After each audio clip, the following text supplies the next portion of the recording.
Hello friends, welcome to our channel. Today we're going to take a look at another horrible case with you. The case of Channon Christian. Hugh Christopher Newsom Jr., commonly known as Chris, was born on September 21, 1983 in Knoxville, Tennessee to Mary and Hugh Newsom, who raised him in a loving and large family. As the youngest child, he was deeply adored by his family members. During his youth, Chris showcased exceptional athletic abilities, particularly excelling in baseball throughout his school years. His coach firmly believed that he had a promising future in the sport, but a severe injury and the subsequent prolonged recovery process, unfortunately, ended his athletic career. Despite this setback, Chris possessed a multitude of talents. He was an unskilled artist, a proficient guitar player, had impressive woodworking skills, and possessed in-depth knowledge about cars and motorcycles, having dreamed of becoming a mechanic during his youth. Following high school, Chris's passion for carpentry took center stage, leading him to attend the prestigious University of Tennessee, where he proved to be a diligent student, consistently ranking among the top of his class. Channon Christian was born on April 29, 1985, in Nacogdoches, Texas, to Dina and Gary Christian, the younger of their two children. She grew up with her older brother Chase, with whom she had a close and loving relationship. What made their birth even more special was that their mother, Dina, had been diagnosed with infertility in her younger years, making the arrival of her two children a remarkable blessing. In 1997, the Christian family relocated to Knoxville, Tennessee, where the children attended local schools and their parents started a thriving family business. Dina worked from home, conducting individual psychotherapy sessions, while Channon, who shared her mother's passion for psychology, was an outgoing and kind-hearted individual. After high school, Channon went on to study sociology at the University of Tennessee and worked part-time to save up for her dream car. On her 21st birthday, her parents and brother helped make her dream a reality by contributing towards the purchase of a silver Toyota 4Runner. In the same month, Channon and Christopher were invited to a mutual friend's birthday party. Channon visited a beauty salon to prepare for the celebration and parked her car in a nearby underground garage where they had planned to meet. However, Christopher was delayed, leading to a brief argument between them as they were running late for the event. As they failed to show up at the party, their friends became increasingly worried, knowing that it was unlike them to miss an event without notification. Attempts to reach them on their phones were unsuccessful. Channon's friend called her mom repeatedly, getting no response. The next morning, Dina noticed Channon hadn't come home. At first, she thought Channon might have stayed at Chris's after the party or gone to work from there. But when she saw missed calls from an unknown number, her concern grew. The caller said Channon and Chris never showed up to the party and weren't answering their phones. Dina feared the worst, and Chris's parents were equally worried, thinking he was at Channon's. Channon's parents grew anxious when they found out she, like Chris, had missed work. They contacted police, but the officer was unhelpful, suggesting the couple just wanted alone time. The parents took matters into their own hands, launching a search effort with friends, contacting acquaintances, visiting hospitals, and spreading the word on social media. Despite their efforts, no useful leads emerged. Channon was last seen at a beauty salon on Saturday, chatting about an upcoming party. It wasn't until Monday, January 8th, that the police officially launched their investigation into the disappearance of Channon Christian and Christopher Newsom. By then, thanks to the tireless efforts of their parents and friends, the entire city was aware of the missing couple. The previous day, rumors had begun circulating about a disturbing discovery near the railroad tracks, although no concrete details were available.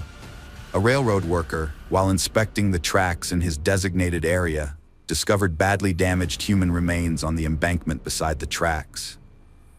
The body was in a gruesome state, with multiple injuries, and had been drenched in a flammable liquid in an attempt to set it on fire. Upon responding to the scene, The police cordoned off the area and conducted a meticulous examination, but were unable to find any significant clues or leads. After taking necessary photographs, the remains were sent to the morgue for an autopsy to establish the cause of death and attempt to identify the victim, although it was clear that the extensive damage and effects of the fire would make this challenging. Forensic experts determined that the body belonged to a young man who had suffered a brutal and prolonged death. The victim had sustained multiple injuries while still alive, indicating a severe and lengthy assault. Almost all of his teeth had been knocked out or damaged by blows, and he had been shot 3 times, twice in the back and a final fatal shot to the head. Furthermore, traces of seminal fluid from at least 3 different men were found in his body, along with distinctive tears suggesting repeated violent assaults. When police reviewed recent reports of missing young men, they found that Christopher Newsom matched the description in terms of age, height, and build. The officers then contacted his parents and asked for DNA samples to confirm the identity, while strongly advising them against viewing the body at the morgue due to its badly burned and unrecognizable state. Unfortunately, the DNA analysis subsequently confirmed that the body was indeed that of the missing student, Christopher Newsom. The search for Channon continued, despite the distressing news about Christopher. Channon Christian's parents were still holding on to the hope that their daughter was alive, possibly being held captive somewhere. The last known location of her mobile phone was in one of Knoxville's more troubled neighborhoods on the day the couple disappeared, which suggested that they might have been taken there against their will. This led the parents to believe that Channon might still be being held in that area. In a secluded alley of this neighborhood, Channon's Toyota 4Runner was discovered abandoned and in a terrible state. The SUV was dirty, scratched, and had broken headlights and deflated tires. Additionally, all of Channon's personal belongings were missing, and the car was littered with cigarette butts. The seats were torn and stained, and the driver's seat was pushed far back, indicating that a large adult male had last driven the vehicle. A crumpled envelope with the address 2316 Chipman Street was found on the floor between the seats, likely dropped by the perpetrator. A local witness reported seeing 4 African-American males driving the SUV that Saturday evening, which stood out in that area. The fingerprints on the envelope led the police to Lamas Davidson, a man with prior convictions for serious offenses. His residence, located in an industrial area near a wasteland, had no witnesses. When no one responded to the police's knock and offered to surrender, they forced entry, hoping to find Channon alive inside. Inside the house, the police found Channon's purse, a stuffed toy from her car, Christopher's headphones and baseball cap, and a knife with blood traces. They also discovered torn and blood-stained fragments of women's clothing and, tragically, Channon's lifeless body hidden in the house's trash chute system, wrapped in 5 trash bags and bound in the fetal position under dirty sheets. Experts later determined that she likely died in the early hours of Monday, January 8th. The discovery of Channon Christian's body revealed a terrifying sequence of events. Had the police begun their search immediately, they might have saved her from unimaginable suffering. Instead, her body was found with every inch covered in bruises, abrasions, cuts, and cigarette burns. The numerous injuries to her genital area, mouth and throat, indicated that she had been subjected to multiple brutal assaults by several men. Channon suffered a severe head injury, internal bleeding in her abdominal area, likely caused by kicks. Multiple stab wounds, though not fatal, were inflicted upon her. Her attackers also extinguished dozens of cigarettes on her skin in an attempt to destroy DNA evidence. They doused her with household bleach, focusing on bleeding wounds and her genital area.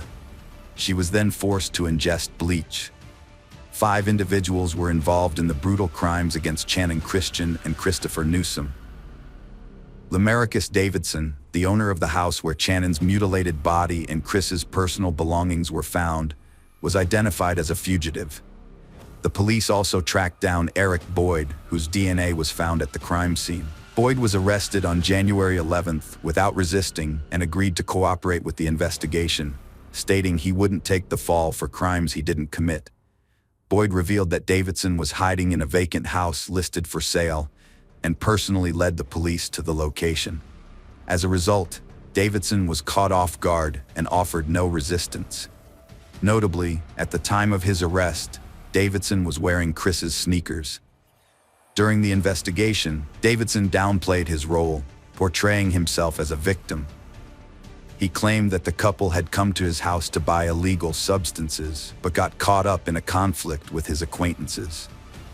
Davidson insisted that he left to avoid involvement, and the subsequent brutal acts occurred while he was away.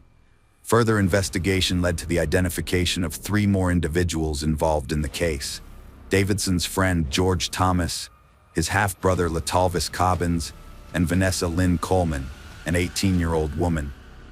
Once all 5 suspects were arrested, they were put in separate cells and questioned one by one.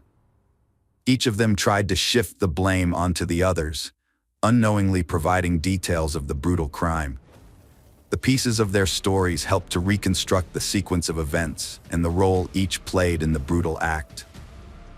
Lamarcus Davidson, recently released from prison on parole, was in dire need of money. To support his illegal business of selling banned substances, he urgently needed a vehicle to deliver his goods to customers. Davidson decided to steal a car from an underground parking lot notorious for its lack of surveillance cameras, accompanied by his accomplices. Tragically, students Channon and Christopher were in the parking lot at the same time, arguing over Chris's delay. The criminals, fearing witnesses, forced the couple into the trunk of a car at gunpoint. They was taken to Davidson's house, where they were subjected to brutal beating and repeated assault. After midnight, Christopher, barefoot and undressed, was forced back into the trunk and taken to the railroad tracks. He was ordered to walk on the stones before being shot twice in the back. The final shot to the head ended his suffering. His body was then doused with a flammable liquid and set on fire in an attempt to destroy any evidence that could lead to the perpetrators. After dealing with Christopher, the criminals returned to the house where Channon remained bound. The next day, she endured horrific cruelty, leaving her with no uninjured area on her body. The sadists concluded their torture by dousing her with bleach and packing her, still alive, into plastic trash bags, where she slowly suffocated. The exact moment Vanessa Coleman joined the group is unknown. In her interrogations, Coleman claimed she was a hostage who participated in the torture out of fear for her life. However, Boyd said Coleman was Davidson's girlfriend and willingly took part in the events, even taking Channon's jewelry and mobile phone. Moreover, a diary found at Coleman's home described the horrors at her boyfriend's house, which she called an exciting adventure. During the trials, it was established that Lamarcus Davidson, born in 1981, led the criminal group and instigated the brutal acts against the victims. Although Davidson tried to shift the blame, claiming the couple had come to buy drugs and engaged in consensual rough sex that got out of control, the evidence proved otherwise. Davidson was found guilty on 40 counts, including assault, kidnapping, robbery, and cruel and premeditated murder. The jury unanimously sentenced him to death for his heinous crimes. Latalvis Cobbins, born 1982, was initially faced with the death penalty for his role in the brutal torture, assaults, and murder. However, he was ultimately handed a life imprisonment sentence without parole. George Thomas, born 1983, received a similar life sentence for his involvement in the same heinous crimes, with no possibility of release. Eric Boyd, who cooperated with the investigation and aided in the capture of Davidson, received an 18-year prison sentence. The investigation discovered Vanessa Coleman's, born 1988, involvement in the torture, assaults, and tragic murder of Channon. She was subsequently sentenced to 53 years imprisonment. In 2011, while the convicted felons served their sentences and Davidson awaited execution, the case took an unexpected turn. The presiding judge resigned, citing substance dependency issues, which called into question his ability to conduct the trial fairly. As a result, all verdicts from the previous 2 years were annulled, and new hearings were scheduled for the 5 individuals responsible for the tragic murder of the students. After retrials, Davidson's death sentence was upheld. Cobbins and Thomas both remained incarcerated, each serving a life sentence without parole. However, Thomas's sentence was later modified to include the possibility of parole after 51 years. Vanessa Coleman's original 53-year sentence was reduced to 35 years. Although her 2014 appeal was rejected and parole was denied in 2017, she will remain incarcerated until at least April 2032, as determined by the parole board in 2020. Eric Boyd's circumstances drastically changed. Initially, he got a short sentence for cooperating, but was later retried and received life without parole for his role in the assaults and deaths of 2 victims. His accomplice Thomas testified against him, revealing new details, and got a 15% sentence reduction. Boyd's appeals failed, and he's now serving life at Bledsoe County Correctional Complex. Davidson awaits execution in Riverbend Max Security. The trial sparked media frenzy, leading to 2 new laws. One protects victims from defamation by the accused, who try to shift blame. The other eliminates the need for a judge's signature on a unanimous verdict, preventing retrials and sentence reviews. The house where Channon Christian and Christopher Newsom were brutally tortured was demolished in 2008. A memorial was built on the site in their memory. A charity foundation and golf tournament were established in Christian's name to support violence victims. A foundation in Newsom's name hosts annual baseball tournaments and awards a scholarship in his memory. Initial media reports of the case were inaccurate, sparking public outcry. Some believed racial bias played a role, given the victims were white and perpetrators African American. However, experts and the police chief found no evidence to support this claim, nor that the case would have received more attention if the races were reversed. Hello friends, welcome to our channel. Today we're going to take a look at another horrible case with you. The case of Irene Cortez. Irene Cortez, née Lucas, was born in 1980 in Granada, Spain. She grew up in a well-off family with a brother and sister. Her parents ran a successful small business, which her mother, Maria Lucas, expanded and continued to operate after her father's early passing. Thanks to her mother's efforts and the help of her uncle, Pedro Lucas, Irene wanted for nothing. As the eldest of the 3 siblings, she was a beautiful, outgoing girl who loved being the center of attention and attracted boys from an early age. Shortly after finishing school, she married and became pregnant at 17, giving birth to her first child. 2 years later, she had her second child. Despite becoming a mother at a young age, Irene's family supported her in pursuing a good education. In the early 2000s, Irene relocated to the resort city of Malaga with her husband and their 2 children. There, she launched an entertainment venue that quickly gained popularity and became profitable. Initially, it was a small disco bar, but it eventually evolved into a full-fledged nightclub in Malaga. They welcomed their 3rd child, and life seemed prosperous and stable. However, tragedy struck when Irene's husband was arrested at the age of 25 and sentenced to 5 years in prison for trafficking illegal substances. Sadly, he lost his life in prison under mysterious circumstances. With her husband gone, Irene was left alone to care for their children. Drawing strength from her own mother, who had single-handedly raised 3 children, Irene was determined to persevere. Despite the challenges, she successfully managed her business, earning a good income, and had ambitious plans for the future. Ferd Saras, born in 1976 in Baronia, Colombia, grew up in a large, impoverished family as the youngest of his siblings. After his parents separated in the early 1990s, he stayed with his mother while his older siblings became independent. In 2001, at the age of 25, Ferd and his elderly mother moved to Spain in search of a better life, settling in Malaga, where he took on any job to support them. In 2005, Farid began working as a waiter at a nightclub owned by Irene.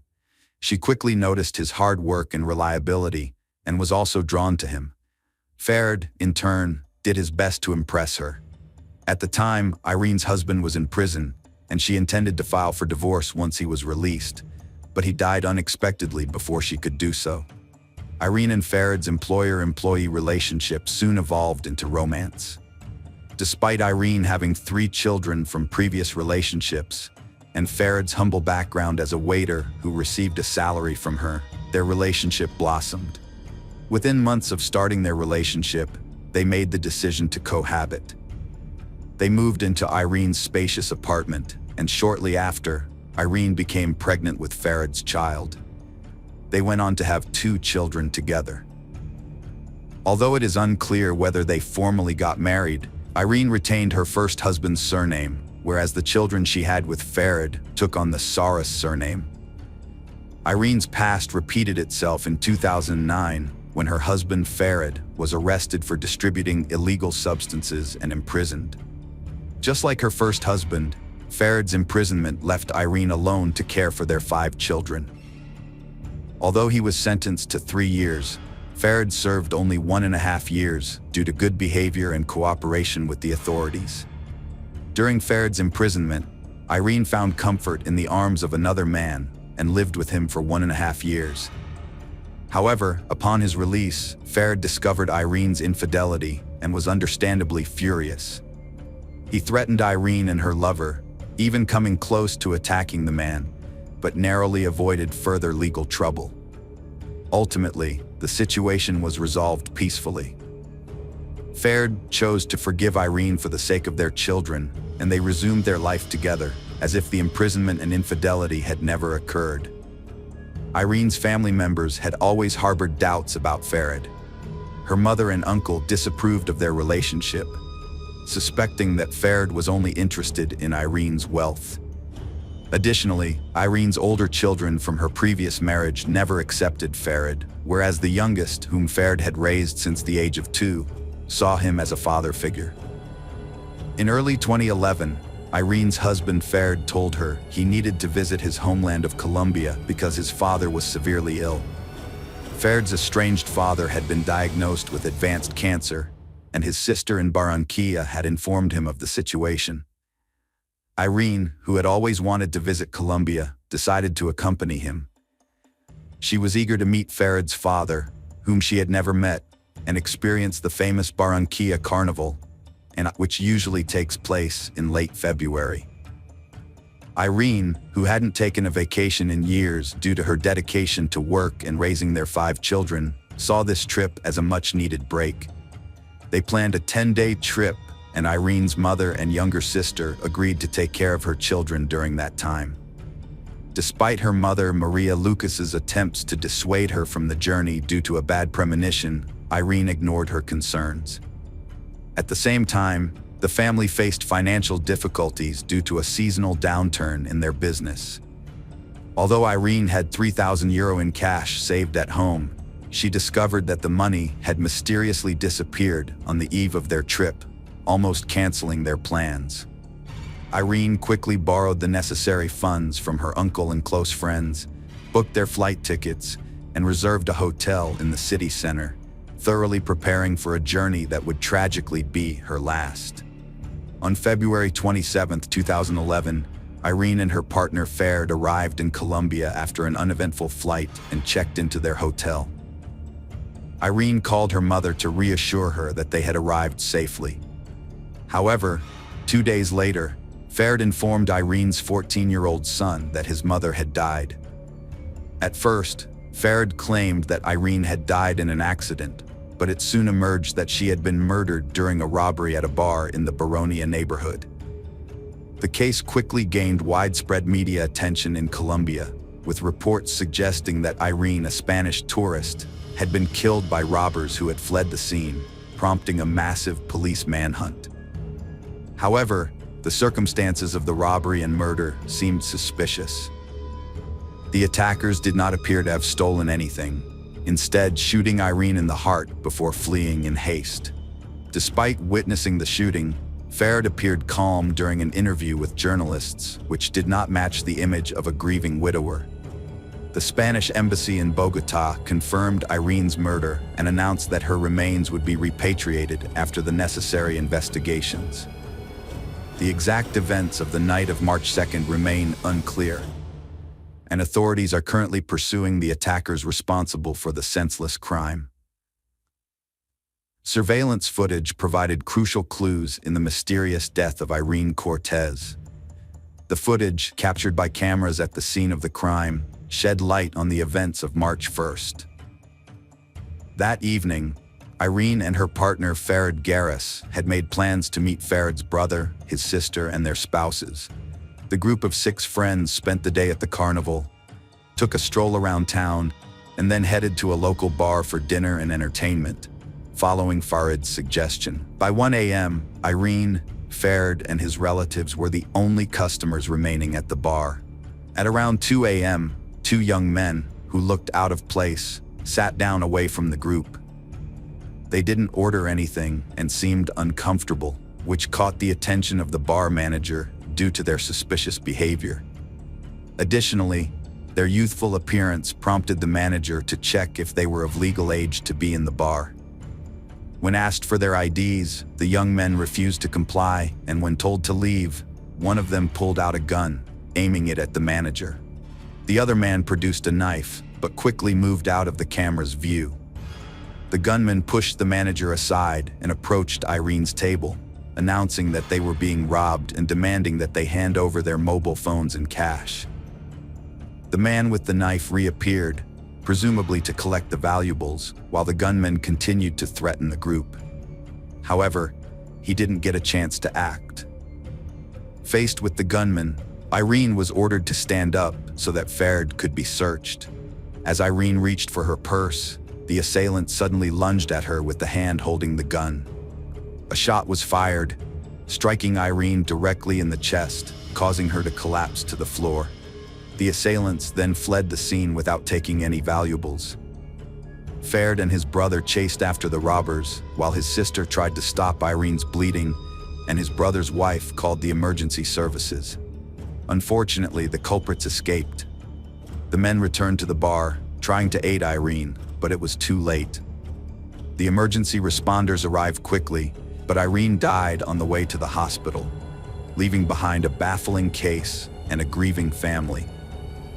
A massive manhunt was launched to catch the perpetrators, followed by their arrest and trial for the robbery and murder that took Irene Cortez's life. With the city full of tourists for the carnival, law enforcement utilized all available resources to ensure their safety. The next day, the authorities apprehended the primary suspect, Brian Dario, who was identified as the gunman. Shortly after, Dario implicated his partner in crime, Juan Carlos. The 18-year-old Juan Carlos subsequently surrendered to the police, hoping to receive a more lenient sentence. During the interrogation, Dario claimed that financial difficulties, debts, and a sick child in need of expensive medical treatment drove him to commit the crime, a claim later supported by his relatives. He maintained that Irene's shooting was accidental, occurring when he tried to snatch her purse. Juan Carlos claimed he was an unknowing participant in the crime, saying that Brian had not shared his plans with him. According to Juan Carlos, Brian only asked him to provide backup in a job where he would carry a small knife purely for intimidation purposes, not to cause harm. He also claimed that once he realized Brian's true intentions, he left the scene. However, the surveillance footage told a different story, clearly showing Juan Carlos returning to Brian after he initially left. With both Juan Carlos and Brian in police custody and having confessed to the crime, it seemed like the case was closed, and they would soon be facing prison sentences. Dario was sentenced to 23 years in prison for robbery and homicide, while Carlos got 17 years. However, new evidence pointed to Farid's involvement, including his wife's family accusing him of masterminding her murder. A private investigator found that Farid had access to missing €3,000, which may have been used to pay Dario. Farid also lied about his father's cancer to justify a trip to Colombia, and suspiciously suggested visiting the crime scene, staying late into the night. The detective conducted a thorough examination of the camera recordings, interpreting the footage and drawing his own conclusions. He observed that the criminal's behavior was unusual. Juan appeared frightened and seemed uncertain about what was happening, while Brian approached Ferd and lifted him up, but didn't directly threaten him with a gun. It seemed like he were acquainted and were acting in unison. Next, Ferd moved behind Irene, who was sitting at the table, in a peculiar manner. When she reached into her bag to retrieve her wallet, the gunman looked at Ferd as if waiting for a signal. It's unclear whether he received any kind of sign, as the victim and her husband moved out of camera view shortly after the shot. The man chased the killer, but in the expert's opinion, he deliberately allowed him to escape. However, this assertion can be disputed, as Brian was armed with a gun, and Ferd could reasonably have feared for his life. After the chosen one was declared dead, the man's behavior raised questions.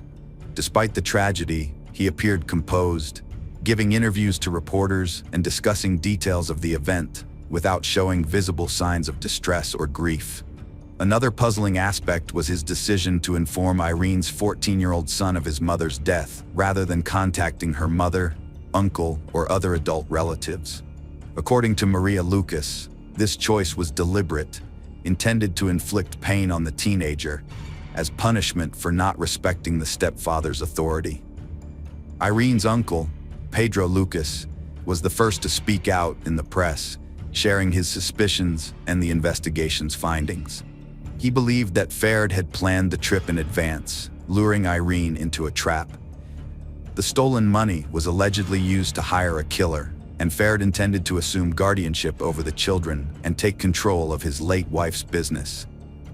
Ferd's mother came to her son's defense, insisting that he loved Irene and her children deeply and would never harm them.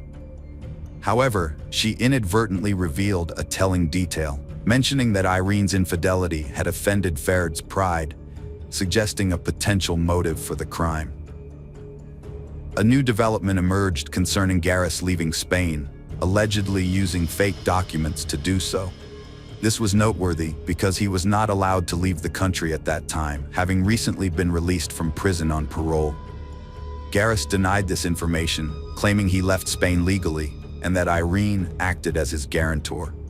Irene's body was returned to her native Spain 12 days after the tragedy, and a closed casket funeral was held due to the decomposition of her remains. Hundreds attended the funeral, including family, friends, neighbors, and even those who didn't personally know Cortez, but wanted to express their condolences to the family. The only person absent from the farewell ceremony was Ferd, who feared returning from Colombia due to concerns about potential retribution.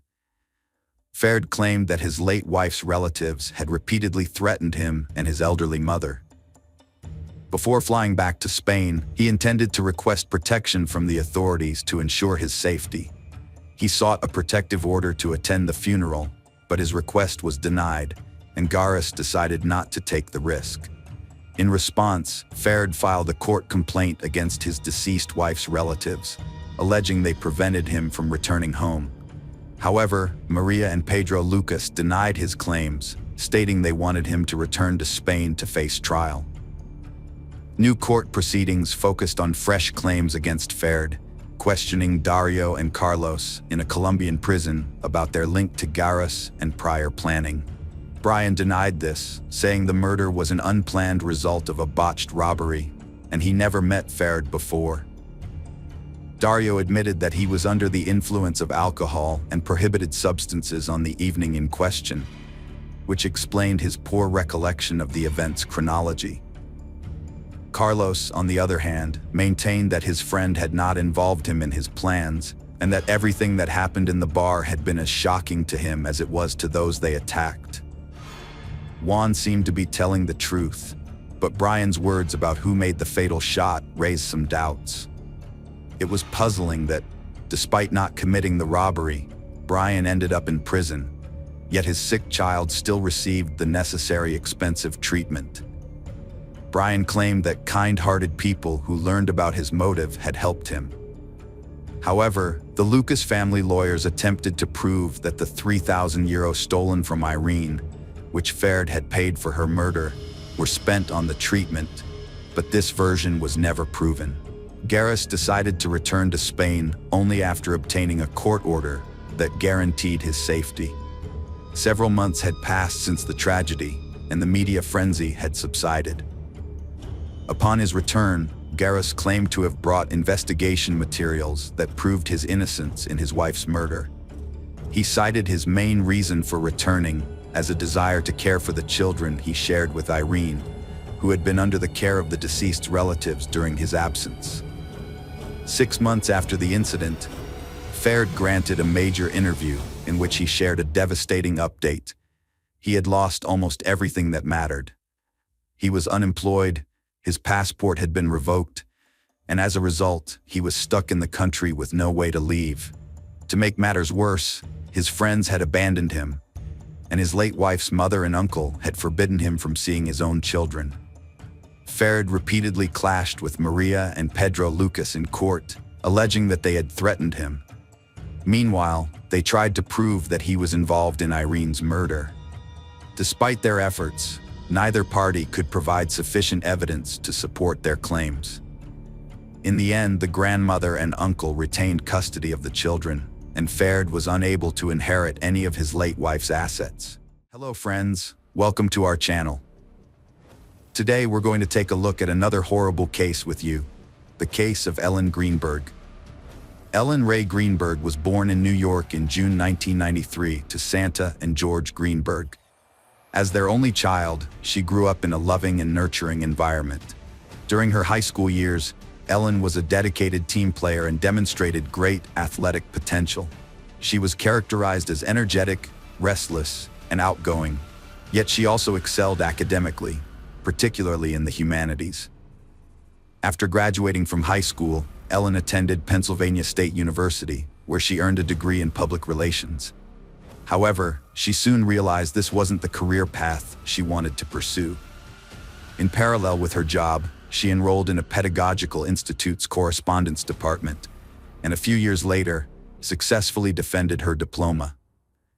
Ellen then relocated to Philadelphia, where she landed a job as a junior high school teacher. Ellen's life was thriving, according to her relatives. She was bursting with enthusiasm, making ambitious plans for the future, and absolutely loved her work with students.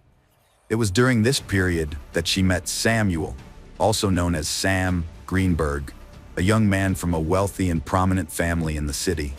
Sam's parents ran a large business, and his uncle was renowned as one of the top lawyers in the state.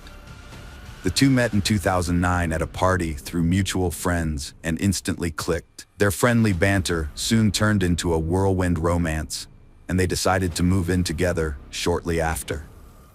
As the clock struck 2011, on New Year's Eve, Sam proposed to Ellen, and the couple began making preparations for their spring wedding that same year. The news was met with joy from both families, and it seemed that nothing could come between the happy couple. Ellen threw herself into the delightful tasks associated with wedding planning, including drawing up guest lists, sending out invitations, choosing a venue and decorations, trying on wedding dresses, and organizing their honeymoon. Notably, Ellen took the reins on these preparations, with the groom seemingly uninvolved, although their loved ones didn't think much of it at the time. On January 26, 2011, a severe snowstorm hit the city. Ellen went to school as usual, but classes were canceled around noon due to strong winds and a blizzard, and students and teachers were sent home. Ellen returned to the apartment she shared with her fiancé, Sam. Later that day, the couple allegedly had a disagreement, which Sam initially confirmed but later denied. At around 5 p.m., Sam went to the gym in their apartment complex. When he returned, he found the apartment door locked from the inside. Sam first knocked loudly, then called out to Ellen by name, drawing the attention of their neighbors. He also tried calling her phone and sending messages, but there was no response to his knocking, calling, and yelling. However, it was clear that Ellen's phone was still inside the apartment. Sam went to the first floor of the building to ask the security guard for help.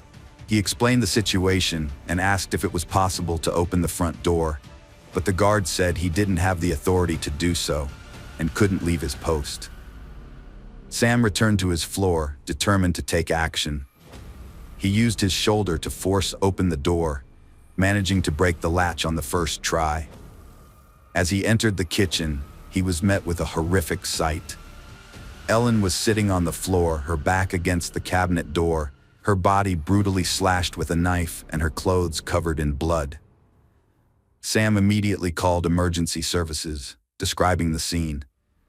When asked to check Ellen's pulse, Sam hesitated, repeatedly asking if it was really necessary. Then there was a pause before he suddenly announced that there was a knife stuck in Ellen's chest, which he claimed he hadn't noticed until that moment. He concluded that Ellen was clearly already dead.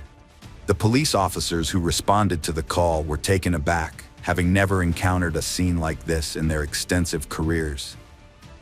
They found the door locked from the inside with a latch, which Sam had later dislodged with his shoulder. There was no evidence of forced entry or intruders in the room. Nothing had been stolen from the apartment, and all valuables and cash remained untouched. The officers noted that nothing appeared to have been searched or disturbed. However, the most striking aspect emerged when the deceased girl's body was examined. There were no signs of struggle or attempts at self-defense, suggesting that the event occurred suddenly and the victim had no time to react. The body bore approximately 24 stab wounds of varying depths, with the fatal blow delivered to the heart, claiming Ellen's life. The investigation's gross negligence in examining the crime scene and the victim's body will be revisited later. This oversight allowed crucial evidence to go undetected, permitting a potential perpetrator to remain at large. What was even more bizarre was the police's behavior, who, even before the medical examination, seemed to think that Ellen's injuries were self-inflicted. The fact that Ellen had been experiencing panic attacks and was seeing a psychologist and was on prescription medication led them to believe that she had attempted to take her own life. Ever since she had started suffering from an anxiety disorder, Ellen had been prone to panic attacks. The situation was so severe that she had sought professional help from a psychologist. She tried not to burden her family with her concerns, and they, in turn, had attributed the changes in her behavior to pre-wedding stress and excitement. The psychologist who worked with Ellen had prescribed her 2 medications to help manage her anxiety, which she took regularly. As the psychologist would later report, neither of these medications, whether taken separately or together, could have had any adverse effect on Ellen's mental state, leading her to contemplate death. The specialist also noted that, despite her anxiety, Ellen had never had such dark thoughts. Ellen's friends and colleagues observed a change in her behavior after she moved in with Sam.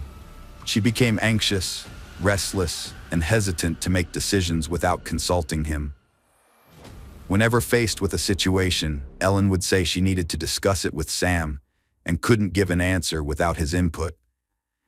Ellen's parents also noticed these changes, but whenever their daughter tried to open up about her emotional struggles, she would insist that Sam was not the cause. Interestingly, 3 weeks before the tragedy, Ellen told her mother that she wanted to quit school, drop everything, and move back to her parents' house. Her mother was taken aback but reassured Ellen that she was always welcome to return home, no questions asked. However, Ellen never mentioned it again.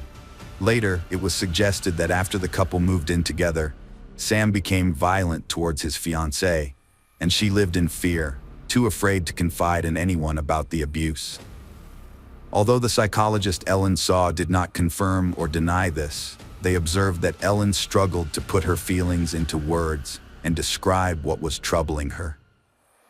It seemed as though she wanted to reveal something significant, but her fear held her back. The case was plagued by inconsistencies and unanswered questions from the start. What's striking is that nobody made a serious effort to investigate these anomalies. The investigation was remarkably sloppy, with the crime scene and body examination poorly handled, and expert analysis lacking. Many crucial details, facts, and evidence were disregarded and lost forever, making it impossible to reconstruct the events of the incident accurately. There were no signs of self-defense injuries on the victim's hands, suggesting that she did not try to fight back. Her body, however, showed multiple bruises. According to her fiancé, these were likely caused by her participation in team sports. Ellen's parents disputed this, stating that their daughter had not had time for sports or gym activities recently due to her busy work schedule and active wedding preparations. No suicide note was found, and Ellen's body showed signs of a brutal attack. Yet, investigators quickly suggested that she might have taken her own life. The presence of food spices and a cutting board on the kitchen table led them to theorize that Ellen had started preparing dinner, only to suddenly decide to end her life by cutting herself with a knife. However, the autopsy revealed that Ellen's body had nearly 24 stab wounds of varying depths, with 10 of them inflicted from behind. Given the severity of some of these wounds, medical experts questioned how she could have continued to move and inflict such injuries on herself, eventually stabbing herself in the heart. This raised serious doubts about the initial suicide ruling. Despite these contradictions, the investigation stuck to its original version, refusing to open a criminal case. The main reason cited was the lack of evidence of an intruder in the apartment and the absence of any signs of self-defense. Some concerns were raised about the possibility of forced entry into the apartment due to the unusual latch on the inner part of the door.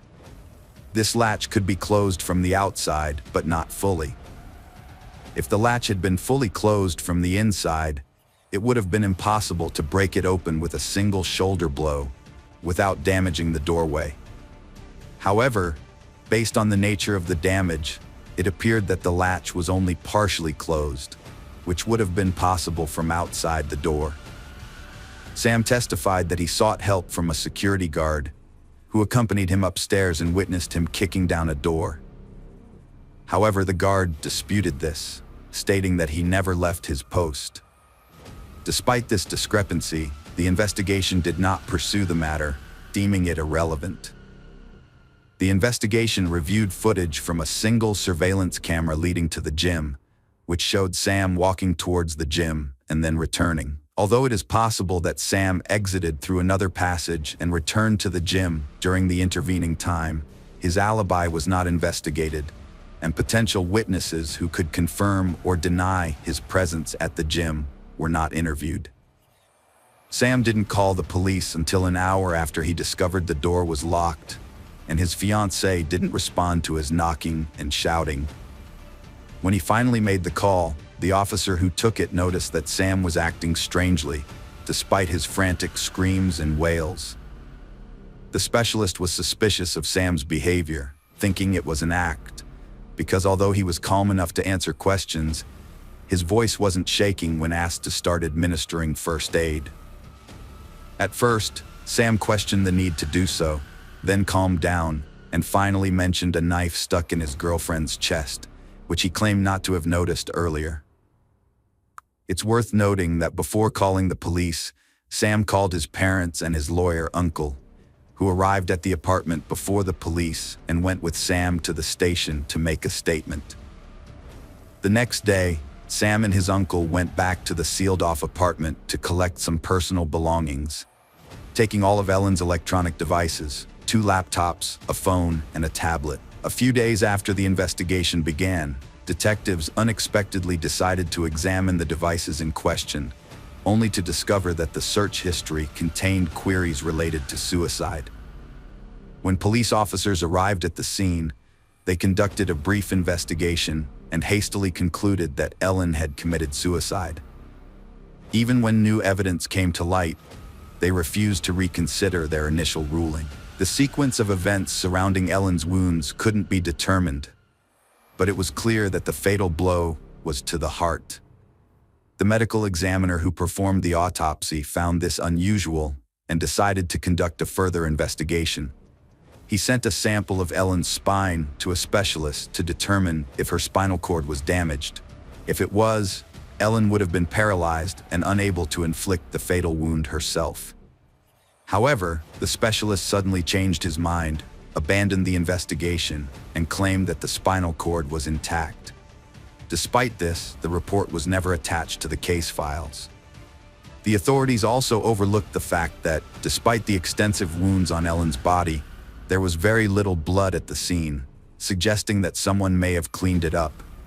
No one bothered to search for potential signs of blood being washed away. The luminol that could have been used to detect blood traces was ignored. Additionally, the trash cans in the apartment were not examined, which meant that any potential evidence they may have held was lost forever. The Greenberg family broke the devastating news to Ellen's parents about their daughter's death, as they were the first to arrive at the scene. Although Ellen's family lived several hundred miles away, they rushed to the location as soon as possible. Santa and George were in shock, refusing to accept that their daughter would take her own life. However, they were left with unanswered questions about the events of that night, and received only a vague conclusion with no criminal investigation. Frustrated, the Greenbergs' family decided to launch their own inquiry with the help of independent experts. A private detective, intrigued by the case, offered his services for free. After reviewing the evidence, the detective concluded that Ellen's body had been moved after her death, evident from a dried blood trickle from her nose to her ear and smeared stains on the floor resembling drag marks. Furthermore, a guard recalled that Sam, who had sought help, was wearing boots, not a tracksuit as he had claimed. Despite the presentation of new evidence and witness testimony, the parents of the deceased were once again refused a criminal case or further investigation. In addition, they were refused access to case files, which included a recording of Sam's phone call to the police and surveillance footage. Years later, a young officer joined the county's homicide unit as an assistant prosecutor. Having heard about the unsolved and unusual case while studying at the university, he decided to conduct a further investigation. During his inquiry, he discovered that the injury to the back of Ellen's head suggested she may have been attacked from behind, and that there was no evidence of a spinal cord injury, contradicting the official conclusion. After re-examining the preserved spine fragment, an independent specialist concluded that the spinal cord had suffered damage in multiple areas, making it impossible for Ellen to have caused further harm to herself. Despite this, the police declined to initiate criminal proceedings. In 2018, the coroner officially ruled that all 20 wounds were self-inflicted, but Ellen's grieving parents filed a new lawsuit in 2019, alleging that the coroner and experts had not done their jobs properly. Although the lawsuit was heard and settled, the trials did not begin due to the pandemic. Ellen's family, friends, and colleagues are convinced that she could not have taken her own life, citing her aversion to the sight of blood and low pain threshold. The parents created a social media page to share official documents, new information, and alternative theories. In the summer of 2022, the case was dismissed once again, but the Greenbergs managed to transfer it to the district attorney's office, where a new prosecutor took over and reopened the investigation, 11 years after the tragic events. However, to this day, the investigation remains unfinished. After the tragedy, Samuel made an effort to stay in contact with his estranged father-in-law and mother-in-law for the first year. However, he did not participate in the investigations they initiated.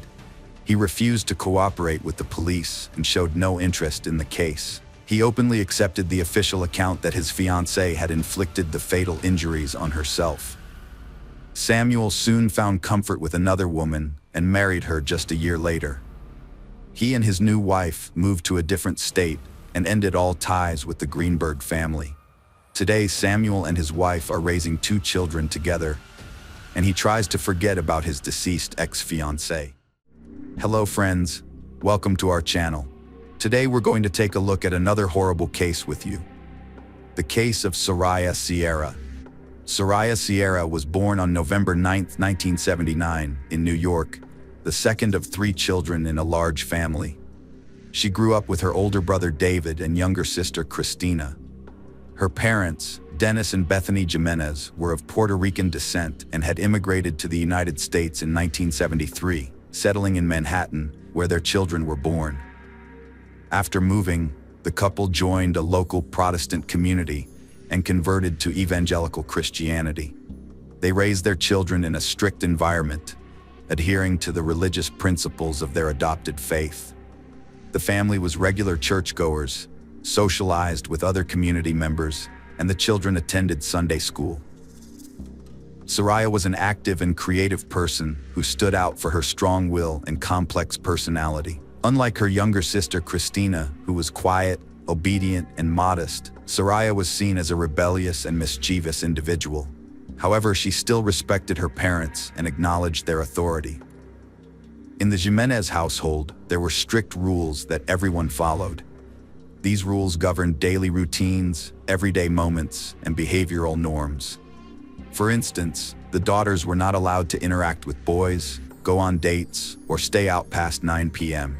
All their friendships were monitored, and their parents always knew who they were with and where.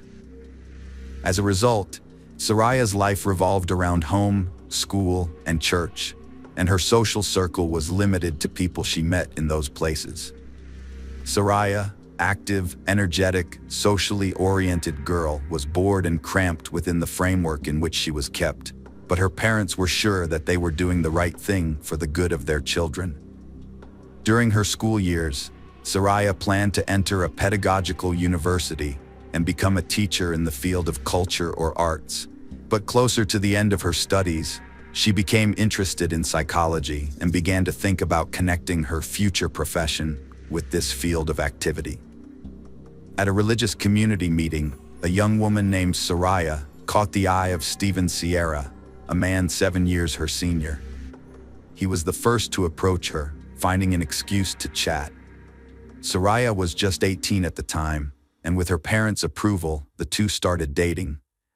Stephen made a good impression on Dennis and Bethany, who thought he was a decent, polite, and honest suitor for their daughter.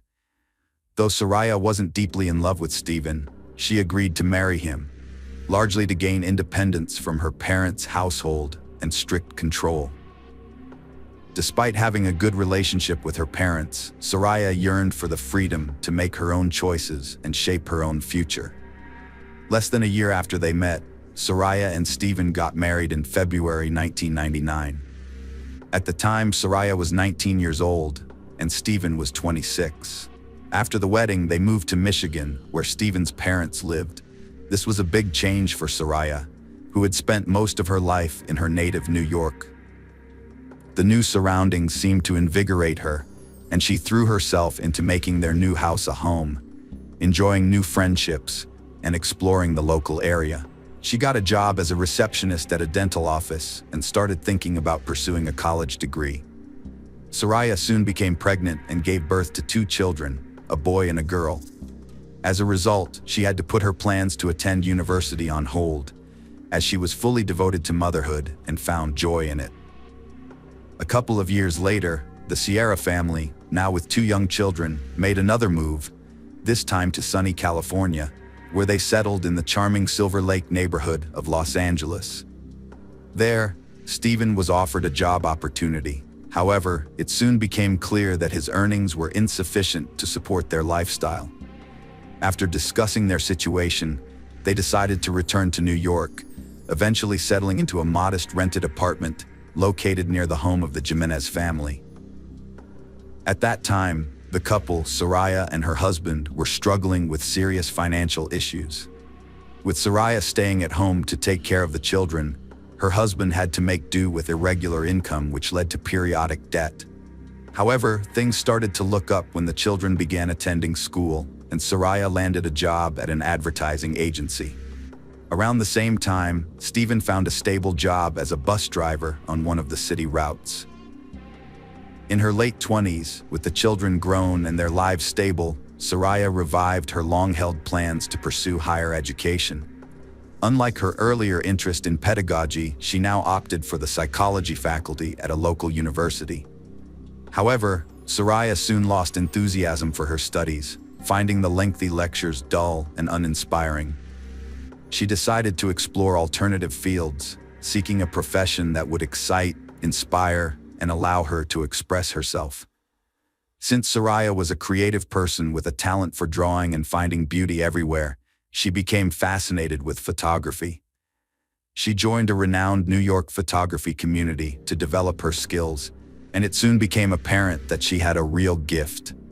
Her ability to select the perfect angles and craft harmonious compositions produced stunning, beautiful shots. Even professionals praised her work for its creativity and vision. On the advice of her colleagues, Soraya created a social media page in early 2012, where she began posting her work. It didn't take long for her to gain a massive following, with thousands of users subscribing to her profile and enthusiastically commenting on each piece.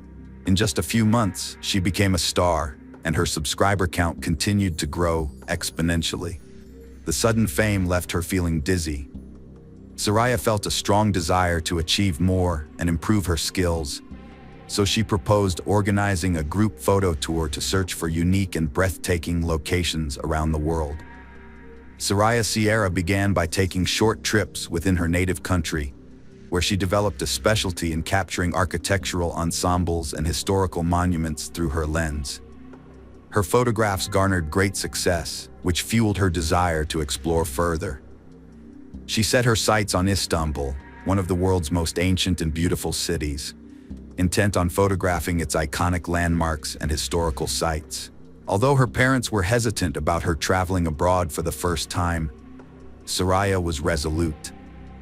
They were concerned about her venturing out alone, away from home for an extended period. To alleviate their worries, Soraya agreed to be accompanied by her close friend, Magdalena. However, what her family didn't know was that they were going through a tumultuous time, and Soraya's relationship with her husband was on the brink of collapse. It's possible that her desire to embark on a photography tour on the other side of the world was, in part, a coping mechanism. She yearned to escape her situation, gain a fresh perspective, and reflect on her family's troubles from a distance. After feeling confined for too long, Soraya felt an overwhelming need to break free and do something that nourished her soul during that difficult period. Soraya's relatives were worried that she would be traveling by herself to a foreign country on the other side of the ocean. But she calmed their fears by promising to keep in touch daily through phone calls, letters, and photos. Besides, Soraya had already lined up commercial photography projects in Germany and Austria, which were part of her meticulously planned itinerary. In fact, her whole trip was carefully timetabled, with every hour accounted for, leaving no room for spontaneity or changes. On January 7, 2013, Soraya boarded a flight from New York to Istanbul with limited cash, a smartphone, a tablet, and a DSLR camera with professional lenses. After arriving, she called her family to let them know she had landed safely and was heading to check into a budget hotel she had booked in advance, located in a remote and apparently unsafe area. It later emerged that Soraya was not alone in Istanbul. She was accompanied by a young man named Channon, whom she had met on social networks in mid-2012. Channon was the one who had persuaded her to fly to Turkey for several months. During this time, they had been in close contact and had developed a strong bond. Soraya had complete faith in her new friend, and they spent almost every day together, exploring the city's attractions. As a native of Istanbul, Channon was intimately familiar with the city and organized exciting trips to the most interesting and sometimes unusual places. After Turkey, Soraya traveled to Europe for commercial photo shoots, staying with longtime subscribers to save on hotels. In Vienna, she met a young man who shared her passion for photography and hosted her for 2 days. The trip went as planned, with Soraya visiting each destination and meeting everyone on her schedule. On January 21, 2013, Soraya finished her photo tour and called her parents and husband to let them know her flight details for New York. As she had never spent so much time away from home before, everyone was relieved her trip was ending. However, Before departing, Soraya decided to take a final stroll around the city to capture some last-minute photos for her account. When Soraya's father arrived at the airport to pick her up, she was nowhere to be found among the passengers. Her phone was also unreachable, and all attempts to contact her failed. Concerned, her father approached the airline representatives, who informed him that no passenger by her name was on the flight. Soraya's husband, Stephen, immediately contacted her Istanbul hotel, where he was told that her belongings remained in the room and she hadn't checked out, despite being due to do so the previous day. She was also absent from the hotel for the second day. This news sparked panic among the family, who were left wondering where Soraya was and what to do next. Stephen decided to investigate his wife's accounts, and what he found shocked him: a suspicious correspondence with a man named Tylen. Despite his reservations, Stephen opted to reach out to Tylen directly to get to the bottom of things. Tylen claimed to have seen the missing woman just a day before she was supposed to depart, and surprisingly, she hadn't even bothered to call him beforehand, despite her earlier promise. Soraya's family promptly notified the American embassy in Turkey about the incident, and a large-scale search operation was launched the following day. A special unit was formed to handle the operation. Soraya's husband and parents flew to Istanbul soon after, deciding to personally oversee the search efforts, given the short time that had passed since her disappearance and the high likelihood of finding her alive. The police investigation began by looking into Soraya's social circle and speaking with people who had seen her shortly before she vanished. The hotel staff where she stayed, including her friend Tylen, were questioned. The hotel manager reported that he last saw Soraya the night before she disappeared, when she left with a small bag and a camera. She was supposed to check out later, but never returned to the hotel. The next morning, the hotel received a call from her worried husband, who informed them that Soraya's belongings and documents were still at the hotel. The receptionist also described the clothes Soraya was wearing on the day she went missing. Taran introduced himself as Tyron, but his true identity was later revealed. He declined to explain the alias, and it was discovered he'd been in close contact with Soraya for months, even inviting her to Istanbul. Despite this, Taran denied a romantic relationship, claiming they were just friends. The investigation retraced Soraya's steps via cell phone data and CCTV footage. She took the subway to Sultanahmet, visited the promontory, and then went to Eminönü Market, getting lost in the crowd. She reappeared on the subway, heading to Hagia Sophia, but soon vanished again, sparking concern. The search team decided to investigate the Hagia Sophia ruins, hoping to find someone who had seen a lone woman with a camera. After several hours of searching, they finally found a body, but it wasn't the outcome they had hoped for. Near the ancient Constantinople walls, they discovered the lifeless body of a young woman, covered with an old, dirty blanket that had hidden it from view. The investigators suspected that Soraya had been brought to this location wrapped in that blanket. Forensic experts estimated that the body had been there for 10 to 12 days before its discovery. The lower part of the body was found unclothed, suggesting an act of violence, which was later confirmed by the experts. The autopsy revealed that Soraya had died from a severe blow to the head with a heavy, blunt object. Additionally, her body showed multiple bruises and 2 broken ribs. Pathologists also found skin particles and blood under Soraya's fingernails, indicating that she had fought back and scratched her attacker. The crime scene was both strange and absurd because, despite the thief stealing the victim's bag, smartphone, and camera, they left her gold earrings, wedding ring, and expensive watch, which immediately drew attention. The only lead from the area's camera footage was a young woman resembling Soraya filming something on her phone, followed by a man who either hit or pushed her, and then both disappeared from view. The attacker's identity remained unknown. Media leaks spark scandal concerns. Investigators stay mum as bodies found, adding to mystery. Questions emerge. Why did the young married woman travel solo to Istanbul? How did she fund it? Initially, suspects included a lover and another acquaintance, but both deny involvement. Later, it emerged that the Viennese man who had given Soraya shelter had a criminal past, sparking speculation that he might have exploited the American as a drug mule. However, a thorough investigation disproved this theory. There were also whispers that Soraya could have been secretly working for U.S. intelligence, gathering intel in other countries, but this possibility was deemed unlikely. With a warrant in hand, police searched Talsali's home, collecting a DNA sample that matched the skin particles and seminal fluid found on the victim's body, confirming his guilt. Furthermore, the victim's phone was last active in the same neighborhood where Talsali lived. When the authorities discovered that the criminal had escaped to Syria, they lost all hope of capturing him. However, they received an unexpected surprise when Talsali was arrested while attempting to illegally cross the border back into Turkey.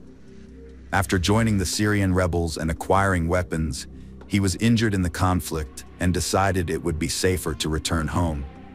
In the end, he was caught trying to bring his weapon back with him, which led to his initial arrest.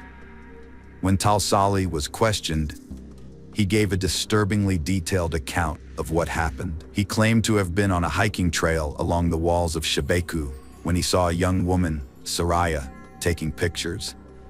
He admired her from a distance for a few minutes, then approached her. Despite the language barrier, he tried to communicate with her using gestures but failed to understand what she wanted. What caught his attention, however, was her brand new iPhone and expensive camera. As Soraya walked away, Talsali followed her, intent on robbing her. With night falling and no one else in sight, he saw an opportunity. When Soraya turned around and took a picture of him, Talsali became enraged and attacked her, hitting her on the head with a boulder. The two of them rolled down the wall, causing Soraya severe injuries, including bruises and broken ribs. After rendering Soraya unconscious, Talsali committed violent and intimate acts against her. He then delivered another severe blow to her head to kill her.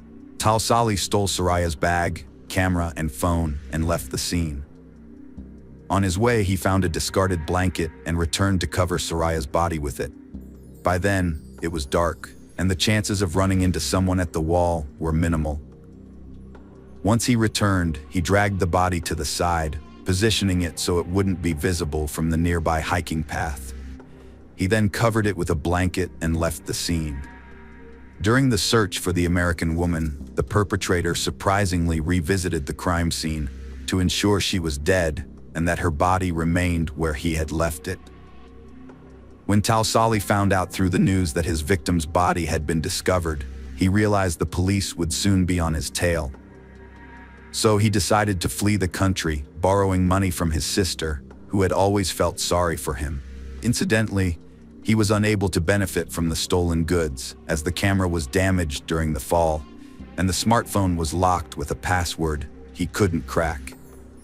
As a result, he discarded the stolen items, including the signal, when he went on the run. The defendant showed no remorse, and DNA evidence placed him at the crime scene. Skin under the victim's nails, seminal fluid on her body.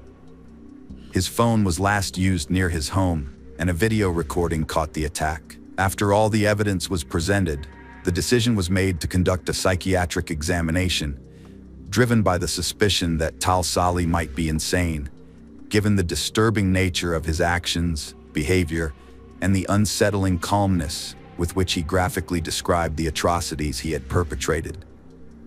Nevertheless, the experts ultimately concluded that he was of sound mind and fully cognizant of his actions when he attacked his victim in the summer of 2014. Judge Ely delivered the final verdict, finding Talsali guilty on all counts and sentencing him to life imprisonment. Soraya's relatives considered this decision fair and just. Following the necessary expert examinations, the body of the murdered American woman was transported back to her homeland in New York, with all related costs borne by Turkish Airlines. Soraya was laid to rest in a ceremony that respected all religious rites and traditions. Soraya's family created a memorial website in her honor, where they published her previously unseen works. The photos proved to be extremely popular, attracting buyers from all over the world. The money raised from the sale of these pictures was set aside to fund college education for orphaned children. Stephen, Soraya's husband, categorically denied that his family life was in crisis, which could have led Soraya to take that fateful trip. Shortly after, Stephen grew close to a girl from the Christian community who supported him during this difficult time, often visiting his home to help with his children and household chores. Just 2 weeks before the first anniversary of Soraya's funeral, Stephen married his new partner. By the time Talsali was finally sentenced, Stephen was already married and preparing to become a father. Hello friends, welcome to our channel. Today we're going to take a look at another horrible case with you, the case of the Buchanan family. Molly met Adam Buchanan, a divorced father of one, when she applied for an office manager position at his company. At the time, Adam was raising his son Nolan from a previous marriage on his own. Molly, a cheerful and sociable blonde, immediately caught the attention of the company owner, and the interest was mutual. They started a romance, which turned into a serious relationship, and Molly eventually moved in with Adam. Molly, who dreamed of a loving and friendly family, made an effort to build a strong bond with her stepson Nolan. Soon, she became pregnant, and they had a son named Gavin. Those who knew the Buchanans described them as a close-knit family of four. Adam, who owned a construction company, earned a comfortable living, and the family even purchased a vacation property in El Dorado County, California, a small cabin on 19 acres in Greenwood. The cabin was rustic with no electricity, water, sewer, or gas, but Adam, being in the construction business, actively worked on remodeling it, and the family frequently visited the cabin. On September 13, 2015, at 10 a.m., the Garden Valley Fire Department responded to a wildfire in Greenwood Township, western El Dorado County, on Highway 193 between Coloma and Georgetown. Upon arrival, they found that the fire had destroyed 10 acres of the property, and the cabin had burned to the ground, with charred remains in the ashes. The fire department personnel left the scene untouched. At 11 a.m., firefighters alerted the El Dorado County Sheriff's Office to the fire scene, unsure of what they were dealing with. Initially, they suspected a pet might be trapped inside the house. However, upon arriving, the coroner faced a challenging situation. The house was still smoldering, making it impossible to inspect the interior. They had to wait for the flames to die down and the temperature to decrease. Once the coroner could examine the house, they detected the pungent smell of burnt flesh and soon discovered a human skull and charred torso. It became apparent that the tragedy had claimed a life. The officer called for backup, and additional officers from the sheriff's office arrived to conduct a meticulous investigation of the scene. The evidence led to an obvious conclusion: the isolated cabin, located in a remote area, was not the primary residence of its owners, but rather a vacation retreat. A Dodge truck and trailer were found on the adjacent property, and running the license plates could identify the owner. It was possible that the owner was the wildfire victim. It was quickly discovered that the vehicle and trailer belonged to Buchanan Construction, a company owned by Adam Buchanan. Buchanan, the owner, lived 160 miles away from the accident scene, a 3-hour drive from Bonita, California. This information supported the police's initial assumption that the house served as a country retreat for city dwellers who vacationed there to escape the hustle and bustle. It remained unclear who was inside, the company's owner, Mr. Buchanan, or someone else. The detectives began their investigation with the owner's name as their first clue. The Bonita police officer's task was to verify that all of Buchanan's family members were safe and at home. At the correct address, the officers arrived at the Buchanan's driveway, where they noticed a white Ford pickup truck. When they knocked on the door, Adam's 16-year-old son from his first marriage answered, looking surprised, and asked what had brought them to his doorstep. To avoid alarming the household, the officers decided to first establish who was present in the house. They didn't want to assume that the company car's disappearance was necessarily linked to the owner himself. it could have been taken by someone else from the company.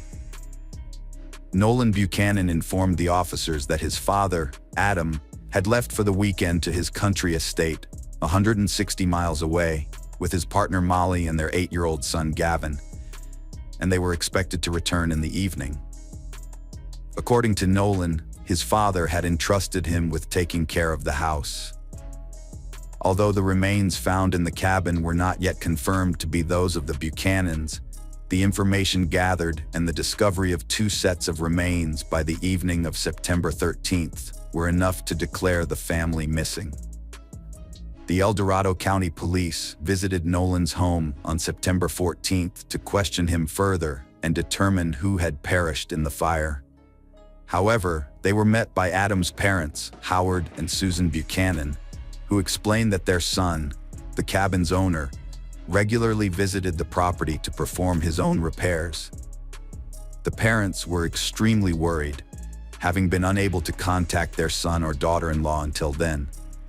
The officers learned that the house relied on generators for power, but it had no electricity at the time of the incident. The presence of gas cylinders inside the cabin led to 2 possible theories. The fire could have been either an accident or intentional. By Sept 15th, investigators collected evidence, including debris from a nearby fire pit, which changed the case's direction. A skull with a bullet hole was found, revealing a homicide, not an accidental fire. Forensic DNA testing showed the bullet was lodged in the victim's thigh. The skull belonged to a child, making murder the primary focus. The fire was intentionally set to destroy evidence. Next, investigators sought to determine the circumstances. Burglary gone wrong, family suicide, or a grudge against Adam Buchanan of Buchanan Construction? Investigators pursued the theory that Molly's murder was a crime of passion, examining her life for enemies and her marriage for clues. As leads dried up, they focused on the troubled relationship, marked by abuse, sleeping apart, and intense arguments. Molly's mother feared they'd kill each other, yet Molly stuck with Adam, briefly fleeing with their son. The couple enjoyed hunting near home, where guns were common. Police suspected another fight escalated.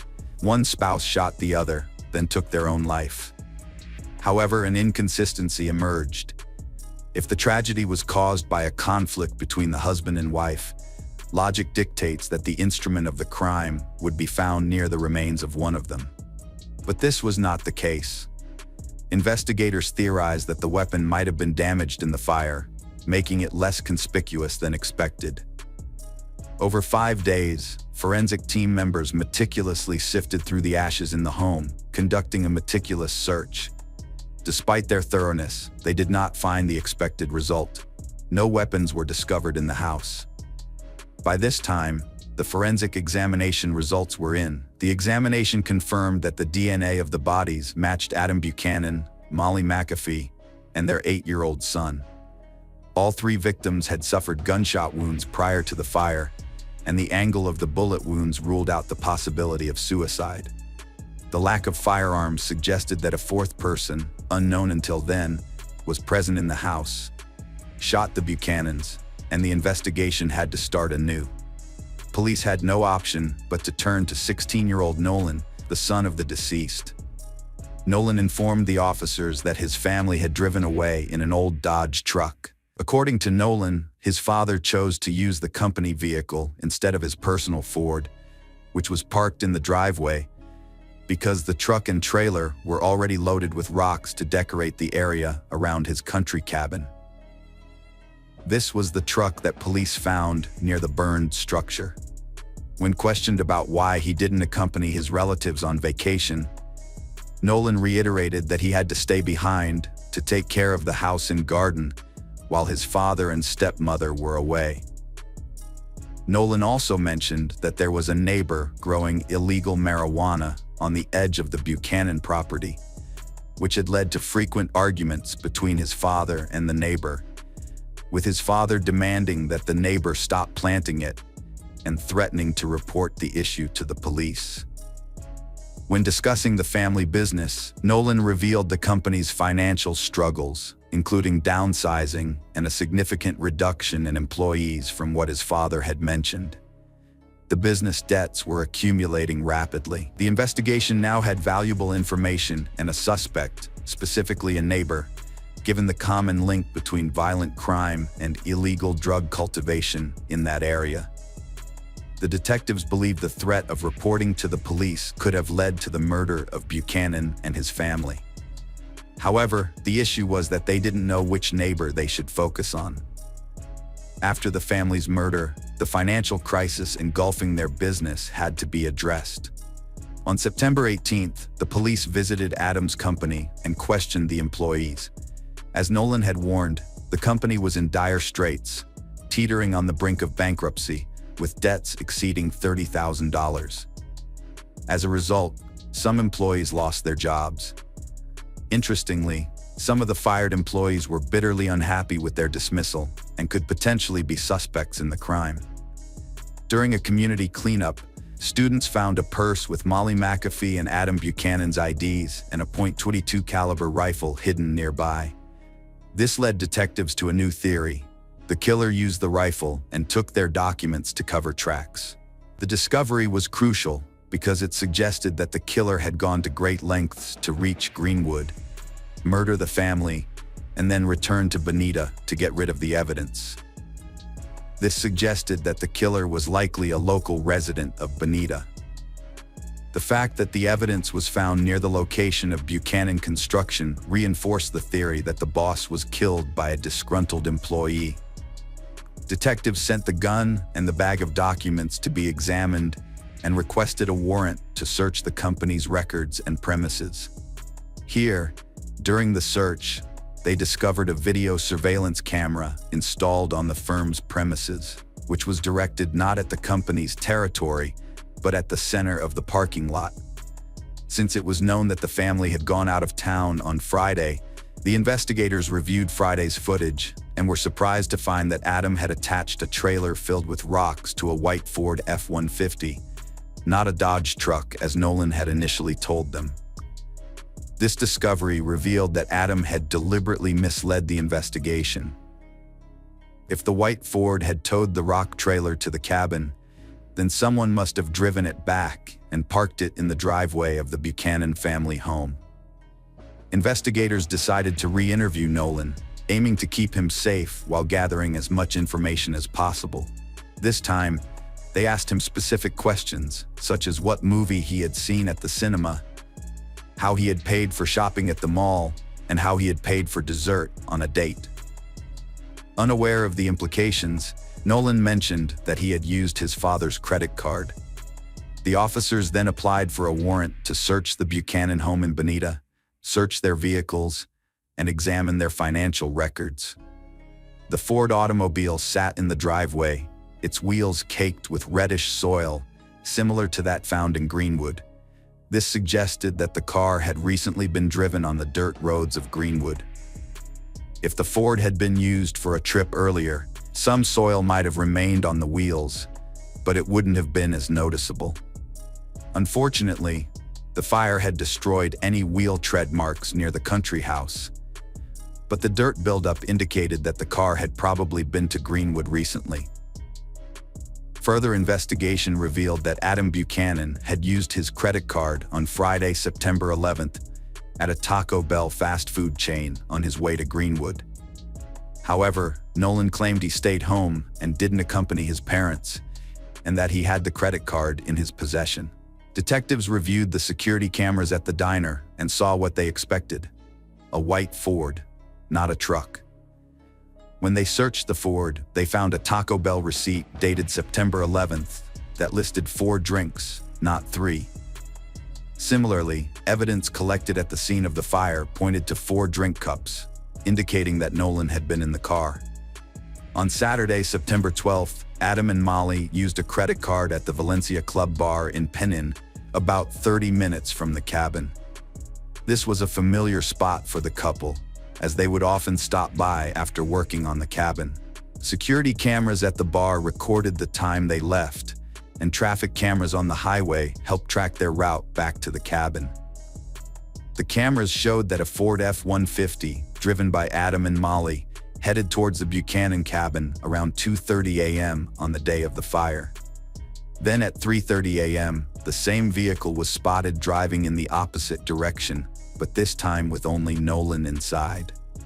Later that morning, on Sunday, September 13th, Adam's credit card was used to make purchases at 3 different businesses in Bonita: Starbucks, McDonald's, and a gas station. The bank confirmed that Adam only had 1 credit card, which contradict Nolan's previous statements. By the time the forensic results were back, Nolan's fingerprints were found on the gun, leading to his arrest in the middle of a high school class.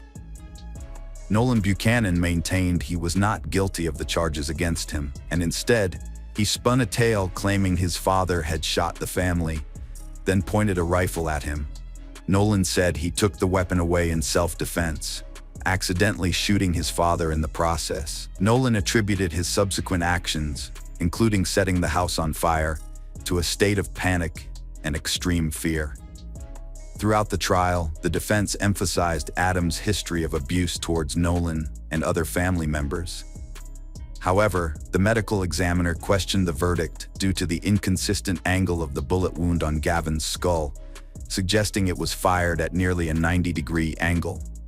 Nolan countered that he and his brother's beds were adjacent, and they were both awakened by the noise and screaming. He claimed to have seen someone enter the bedroom and shoot Gavin, then pointed the rifle at him. According to Nolan, he pushed the attacker away, which would have resulted in a shot fired at around a 45 degrees angle, contradicting the forensic evidence. The prosecution's theory is that Nolan killed his brother when they were alone in the house, while their parents were out at a bar. After waiting for his father and stepmother to return, Nolan shot and killed them as well, as evidenced by the position of the bodies. The sequence of events suggests that Adam was killed first, followed by Molly. Next, Nolan took the rifle, his parents' papers, doused the bodies with gasoline, and set the house on fire. He then went home, met up with his girlfriend, and spent the day with her, thereby establishing an alibi for himself. On July 13, 2018, a jury delivered a guilty verdict on 3 counts of first-degree murder against Nolan. As a result, he was sentenced to 150 years in prison, with the possibility of parole after 25 years. In announcing the sentence, Judge Kingsbury acknowledged the verbal and physical abuse Nolan had suffered, as well as the testimony that he killed his brother to spare him from further suffering at their father's hands. However, she also highlighted the premeditation of the crime, the subsequent arson, the creation of alibis, and Nolan's plans to take over the family business, which he had shared with relatives. The judge referenced Nolan's failure to comply with rules and erratic behavior, as reported by staff at the South Lake Tahoe Juvenile Treatment Center, where he was sent following his arrest.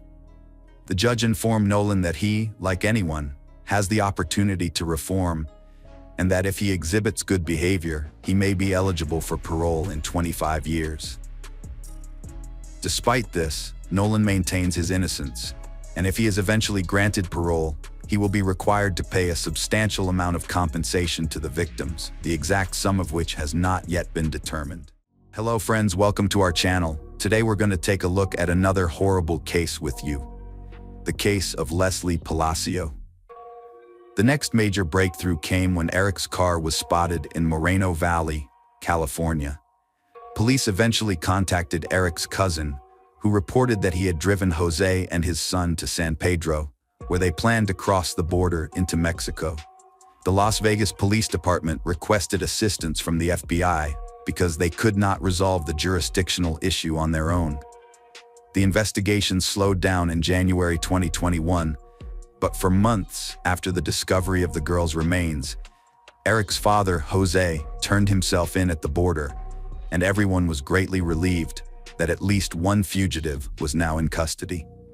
The man was quickly extradited back to Clark County and charged with destruction of evidence and accessory to murder. During interrogations, Jose tried to minimize his involvement in the crime, explaining the story of the trip to Mexico by his son's strange behavior on the morning of August 29th. However, investigators showed surveillance video footage that debunked his false claims, clearly showing him helping carry Leslie's body out of the house and washing the driveway. Faced with the evidence, Jose changed his testimony. He said he was working in the garage when Eric brought Leslie's body, wrapped in a sheet, into the garage. According to Jose, he panicked and helped his son load the body into the truck, assuming that Leslie had died of an overdose of illegal drugs because he saw no visible injuries on the body. Court documents indicate that Jose initially told police that, according to Eric, Leslie died of an overdose of illegal drugs. Jose also explained that Eric immediately talked about wanting to end his life, and he decided that the best thing to do for his son was to take him to Mexico. When investigators asked Jose for Eric's current whereabouts, he explained that as soon as the two of them entered Mexico and boarded the bus was searched by Mexican authorities. He and his son got scared and decided to split up, thinking that apart, it would be harder for the authorities to find them. For this reason, he would love to help the investigation, but has absolutely no idea where his son might be. On June 18, 2021, Jose formally pleaded guilty to destruction of evidence and accessory to murder. Despite the horrific characteristics of his crimes, Jose was sentenced to only 2 years in the Clark County Detention Center, causing shock and dismay in the community. The Palcio family was shocked and outraged by Jose's lenient sentence, which they felt was unjust. During the pandemonium, Jose joined the court proceedings virtually, while Leslie's family and friends attended in person.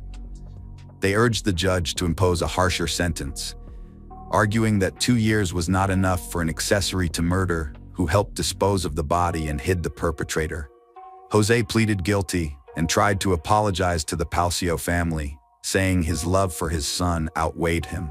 He expressed regret for his actions, but the Palcio family did not accept his apology and did not consider it since, to date, Eric's whereabouts remain unknown and he continues to live a free life in Mexico. Jose was released on April 28, 2022. Ofalia Markarian, the attorney and representative of the Palcio family, commented that she is absolutely furious and that this is simply unfair. Not only is the main suspect not in custody, but the one who was involved in covering up the murder is back in custody after serving only 8 months and 15 days over the past 3 years.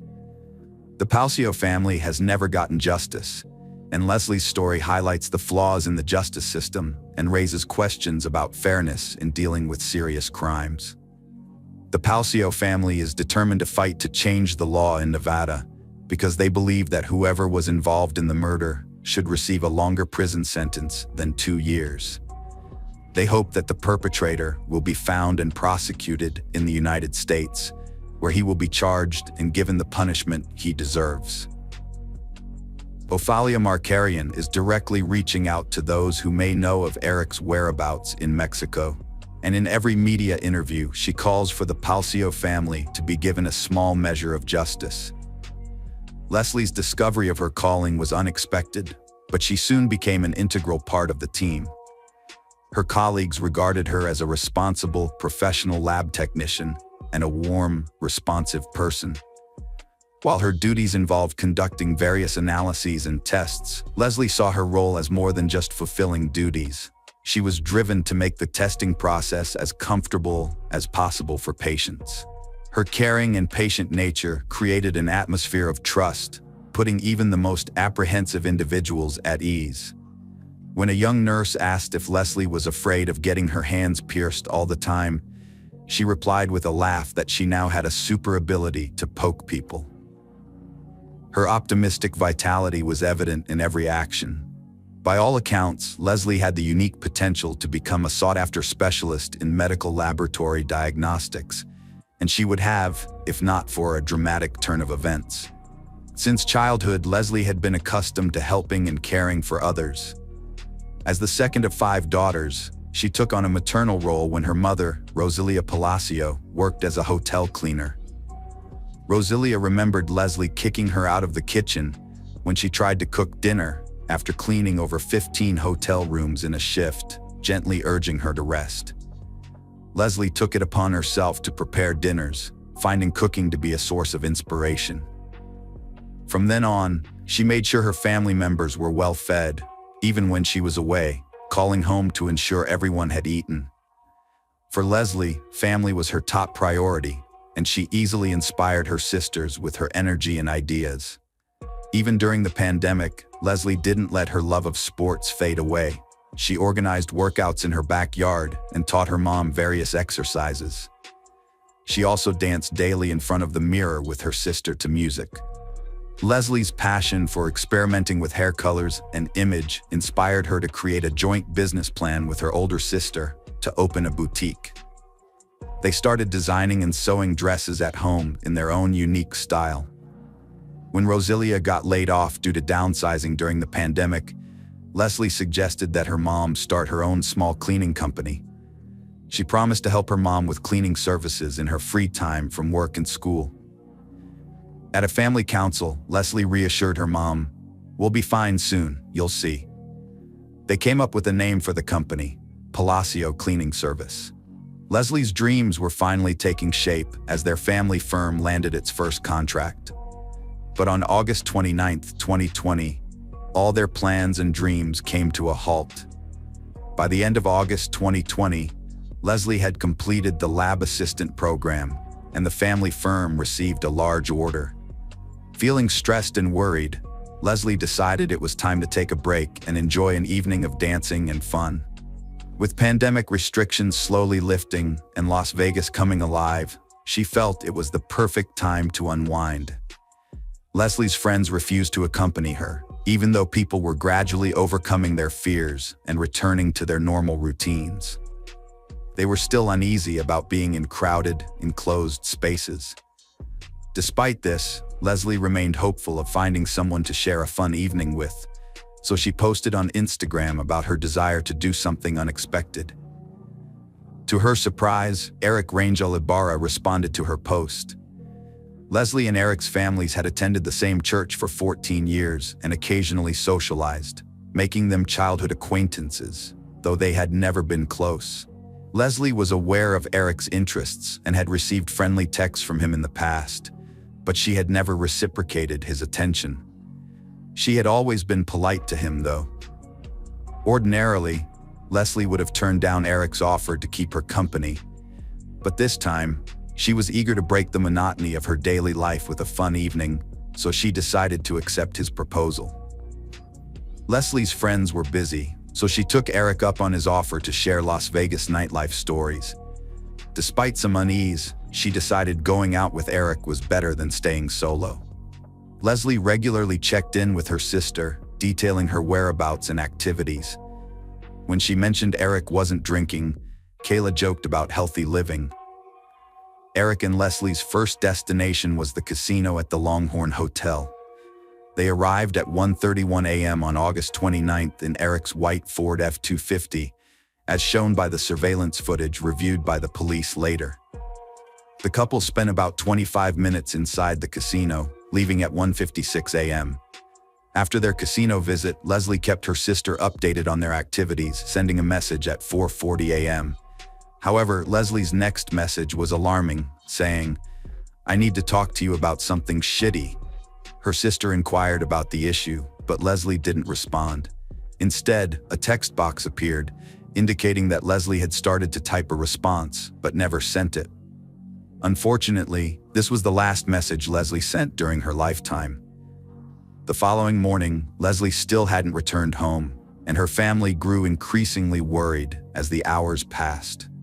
Initially, they assumed Leslie had spent the night at Eric's house, but as time went on, their confusion deepened. Eventually, the family decided to check on Leslie at Eric's house, where they stumbled upon a suspicious scene. Eric's mother and daughter were removing furniture, pretending they had only just learned that Leslie and Eric had been together the previous evening. Fortunately, Leslie's family arrived at Eric's house just in time, preventing a significant delay in the investigation. The police found bloodstains in the house and a messy bedroom, suggesting that Eric's mother and sister had spent the day packing up their belongings, including furniture, instead of cleaning up evidence of a crime. This indicated that they were not going on a short trip, but rather planning a long-term absence, likely to reunite with Eric and his father, Jose, who had fled to Mexico to avoid prosecution. When Mrs. Ibarra met the Palazzo family, she likely realized their chance to escape had passed, and the panicked mother and daughter began denying any knowledge of Leslie's evening with Eric. Their suspicious behavior aroused suspicion that something serious had occurred. Luckily, the Las Vegas police acted quickly, issuing a billing inquiry to track Leslie's movements from the previous night. Although it took time to receive the data, the Palazzo family didn't wait and launched a campaign to spread the word about Leslie's disappearance. The community responded, sharing the information on social media, and surprisingly, many people, including Eric's mom, showed they cared. Detectives continued to question Mrs. Ibarra, seeking more information, and on August 31st, she went to the police station to file a missing persons report for her husband and son. Mrs. Ibarra claimed that her son, Eric, had left their home late on the evening of August 28th, returning the next morning, behaving strangely. She watched as he walked out the door again, but this time, he never came back. Police probed Leslie's disappearance and that of Eric and his dad. The Las Vegas police joined the case, searching for clues. Detectives canvassed the neighborhood, seeking surveillance cameras. They found cameras at a house opposite Jose Barr's home, which might yield crucial evidence.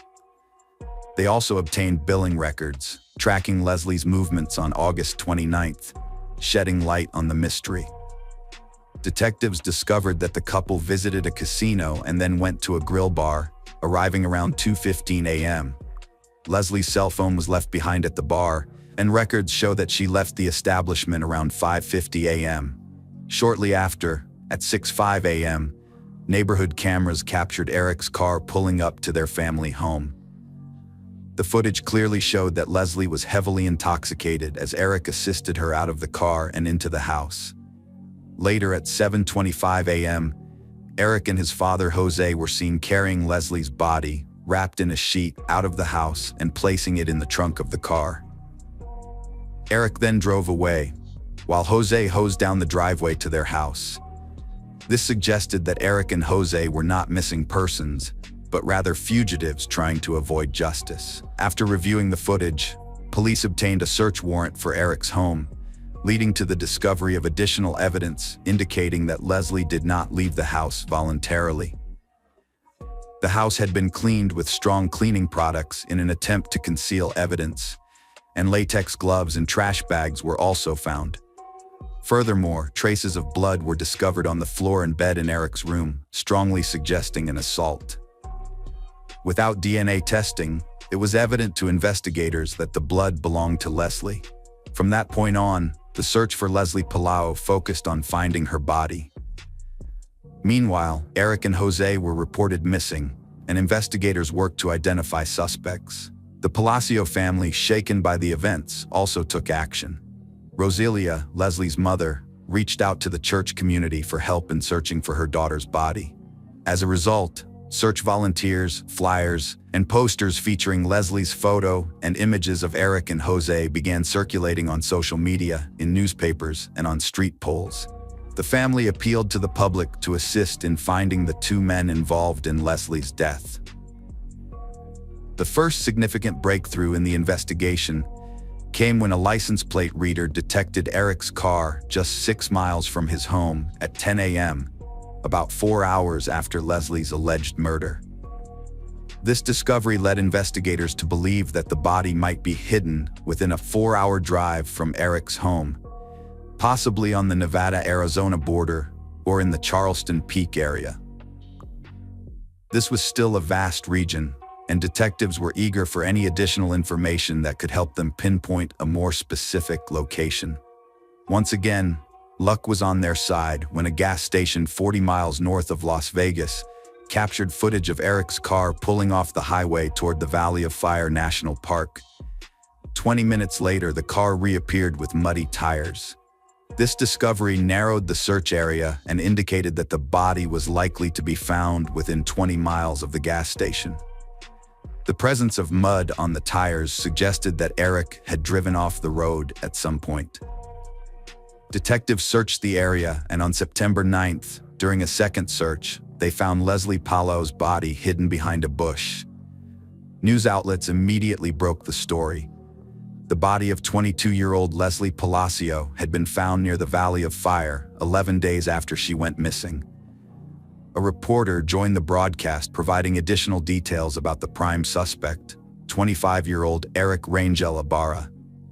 The Valley of Fire, where the body was found, is known for its extremely hot climate, which led to rapid decomposition of the remains. As a result, forensic experts were unable to determine the exact cause of death. Locals were horrified and fearful after Leslie's death, with some becoming too afraid to venture outside due to the constant thoughts of the notorious criminals involved in the murder. The day after Leslie's body was found, September 10th, a large crowd comprising friends, relatives, neighbors, and local residents gathered to pay their respects to her memory. They took the candles used in the nightly vigil and placed them in front of her house, expressing their desire for the perpetrator to face justice for his heinous act. At this point, the quest for justice was far from over. A major breakthrough in the case came when Eric's car was spotted in Moreno Valley, California. This led police to contact Eric's cousin, who revealed that he had driven Jose and his son to San Pedro, where they intended to cross the border into Mexico. The Las Vegas Police Department requested the FBI's assistance due to jurisdictional issues they couldn't resolve on their own. Although the investigation slowed down in January 2021, there was a significant development months after the girls' remains were discovered. Eric's father, Jose, turned himself in at the border, bringing relief that at least one fugitive was now in custody. Jose was quickly extradited back to Clark County, where he was charged with destroying evidence and being an accessory to murder. During questioning, Jose attempted to downplay his role in the crime, citing his son's strange behavior on the morning of August 29th as the reason for their trip to Mexico.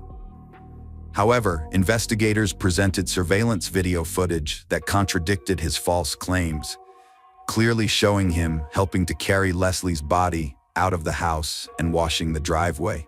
Jose altered his testimony when confronted with the evidence. According to his revised account, he was working in the garage when Eric arrived with Leslie's body, wrapped in a sheet. Jose claimed he panicked and helped his son load the body into the truck, believing Leslie had died from a drug overdose due to the lack of visible injuries. Initially, Jose told police that Eric had stated Leslie died from a drug overdose.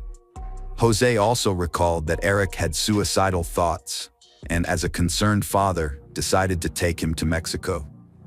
When questioned about Eric's current location, Jose explained that after crossing into Mexico and boarding a bus, they were searched by Mexican authorities. Feeling frightened, they decided to separate, thinking it would be harder for authorities to track them down. As a result, Jose was willing to cooperate with the investigation, but genuinely had no idea where his son was. On June 18, 2021, Jose pleaded guilty to destroying evidence and being an accessory to murder. Despite the heinous nature of his crimes, he was sentenced to just 2 years at the Clark County Detention Center, a decision that shocked and outraged the community. The Palacio family was particularly appalled by the lenient sentence, which they considered unfair. During the sentencing hearing, Jose participated virtually, while Leslie's family and friends attended in person. They implored the judge to impose a harsher sentence, arguing that 2 years was insufficient punishment for an accessory to murder who had helped dispose of the body and conceal the perpetrator.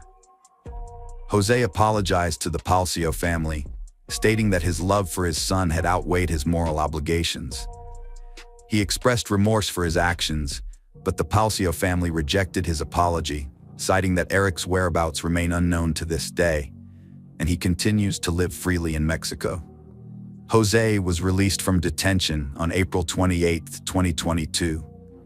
Ofalia Markarian, the Palacio family's attorney and representative, is outraged over the glaring injustice in the handling of Leslie's murder case. Despite the primary suspect remaining at large, The individual who aided in covering up the crime has been released from custody after serving a mere 8 months and 15 days over the past 3 years. The Palcio family is still awaiting justice, and Leslie's story highlights the flaws in the justice system, sparking concerns about the fairness of handling serious crimes. The family is determined to push for legal reform in Nevada, advocating for those involved in the murder to face longer prison sentences than 2 years. They hope the perpetrator will be found and prosecuted in the United States, where they will receive the punishment they deserve. Through media interviews, Ofalia Markarian is making a direct appeal to anyone with information about Eric's whereabouts in Mexico, urging them to come forward so the Palcio family can finally receive some measure of justice. Hello friends, welcome to our channel. Today we're going to take a look at another horrible case with you, the case of the Winkler family. On March 22, 2006, the small town of Selmer, Tennessee was shaken when it received terrible news. 31-year-old Pastor Matthew Winkler was brutally murdered in his own home, and his wife Mary and their 3 daughters, 8-year-old Patricia, 6-year-old Mary Eliza, and 1-year-old Brianna, vanished without a trace. That evening, Matthew failed to attend the Church of Christ service with his family, which was out of character for the responsible pastor who always informed others if he needed to miss an event. What's more, none of the family members answered their phone, which added to the growing unease. Concerned community members decided to visit the Winklers' residence to investigate and offer help if needed. When they arrived, the house appeared normal, with no signs of forced entry or anything suspicious. Inside, lights were on in several rooms, and a television was playing loudly in one room, giving the impression that the family was simply busy with their daily activities. The front door was locked, and despite knocking, no one responded. Phone calls also went unanswered. Through the curtained windows, it was impossible to determine if anyone was inside or what was happening. Although the situation was extremely unusual, no one was eager to contact the police. Instead, a community elder was called, and they advised searching for a spare key to let themselves in. An hour and a half later, community members finally entered the house and discovered an unsettling scene. Everything inside was in order, with no signs of intrusion, but the owners were missing. The scene seemed normal until they entered the master bedroom, where they found the pastor's lifeless body lying on the floor in a pool of blood. A massive gunshot wound in his back had caused blood to spatter everywhere, and dried blood foam covered his face. The body had already gone cold and stiff, indicating that Matthew had likely been killed that morning, as he was still dressed in his pajamas. The police conducted a forensic examination of the body and determined that the pastor was killed by a single shot to the back from a large caliber weapon. He died shortly after being wounded due to massive blood loss and was unable to call for help. It was impossible to establish whether any strangers were in the house at the time of the murder, as the people who arrived before the police had destroyed all evidence. The crime scene was unusual, and those who could provide information about what happened had disappeared. The fate of the pastor's wife and daughters remained unknown. The police suspected that they might have been kidnapped or also killed. In addition, the family minivan, a Winkler, was missing from the garage. A massive search was launched, and the state issued a yellow alert, which meant that children were missing. All citizens were asked to be vigilant and assist in the search. Matthew Brian Winkler was born on November 21, 1974, in Henderson, Tennessee, a picturesque country town. As the youngest of 3 sons, he grew up with his brothers James and Daniel in a conservative Christian family. Their parents, Dan and Diane Winkler, were very religious and raised their sons in a strict and obedient environment. Notably, Matthew followed in the footsteps of his ancestors, becoming a minister in the 5th generation. His father, great-uncle Michael, grandfather Wendell, great-grandfather Merlin Winkler, and great-great-grandfather Merlin Paul Winkler Sr. were all preachers of the gospel at some point. His father, who ran the local preacher's school, was a respected and influential figure in their hometown. The Winkler brothers attended Sunday school and actively participated in church activities during their younger years. In high school, Matthew showed a serious interest in soccer, and everyone who saw him play noted his talent, predicting he could become an outstanding athlete of world renown. However, he later decided to sacrifice a promising sports career in favor of Bible study and church ministry. After completing school, Matthew's family lived in Austin, a small city in Texas. Although he was a creative person with a strong charisma, he did not have any exceptional academic achievements to his credit. After graduating from high school, he enrolled in Freed-Hardeman College and completed his studies successfully. While pursuing his college education, Matthew also started his ministerial career under his father's guidance. He served as the youth minister at the Central Church of Christ in McMinnville. Later, he was appointed to the preaching position at the 4th Street Church of Christ in Selmer, Tennessee. Mary Carol Winkler was born in 1973 in Tennessee to a deeply religious family.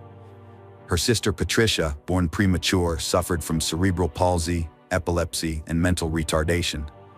Despite her condition, Mary was very close to Patricia, caring for her with kindness. Tragedy struck in 1987 when Patricia died in a bathtub after an epileptic seizure. Mary was devastated, blaming herself for not being there to prevent it. Teachers were concerned about Mary's well-being due to her deplorable state, so they sent her to see the school psychologist, who provided her with help. However, when her father found out, he caused a scene and prohibited his daughter from continuing the sessions, insisting that family issues should only be discussed within the family. In reality, Mary never received genuine emotional support from her parents. As a result, Mary grew up to be modest and extremely shy, always trying to avoid conflicts. After the tragic death of her little sister, Mary became withdrawn. Because her father refused to let her seek professional help, the unresolved trauma accumulated over the years, ultimately leading to severe psychological problems. Following Patricia's death, Mary's parents decided to adopt Charlotte, a young girl from a troubled and large family. Soon, they were also granted custody of Charlotte's 2 brothers and sister, and the siblings were reunited in their new home. Mary, once again, took on the role of the older sister, caring for the younger children and assisting her mother. Matthew and Mary Winkler met shortly after Matthew's high school graduation. Despite his popularity among girls due to his athletic build and handsome features, Matthew's strict religious upbringing kept him from getting too caught up in romantic entanglements. They quickly developed a strong connection, which soon blossomed into a deep love for each other. This was the first intense emotional experience for both of them, and after a few months, they introduced each other to their parents. With their parents' blessing, they began making wedding plans. They tied the knot in April 1994. When their first child, Patricia, was born, Matthew was still in college and had to take a temporary break from his studies. He got a job at a construction site, but didn't last long due to his inability to cope with the physical demands. During this period, Matthew's volatile personality began to emerge. He would often get irritable and angry over small things, and sometimes struggled to control his temper. However, Mary chose not to complain or share their family issues with others. As a meek and obedient young woman, raised in a patriarchal environment, she followed her husband's lead in every aspect. At first, Mary's family lived close to her parents' house, allowing her to visit them often. However, Mrs. Freeman, Mary's mother, was soon diagnosed with cancer, which progressed rapidly and took her life within a few months. This was another devastating blow for Mary, who was left to care for her younger siblings. To make matters worse, Mary was pregnant again at the time. Shortly after giving birth to her second daughter, the family relocated to a new city, where they purchased a small house of their own.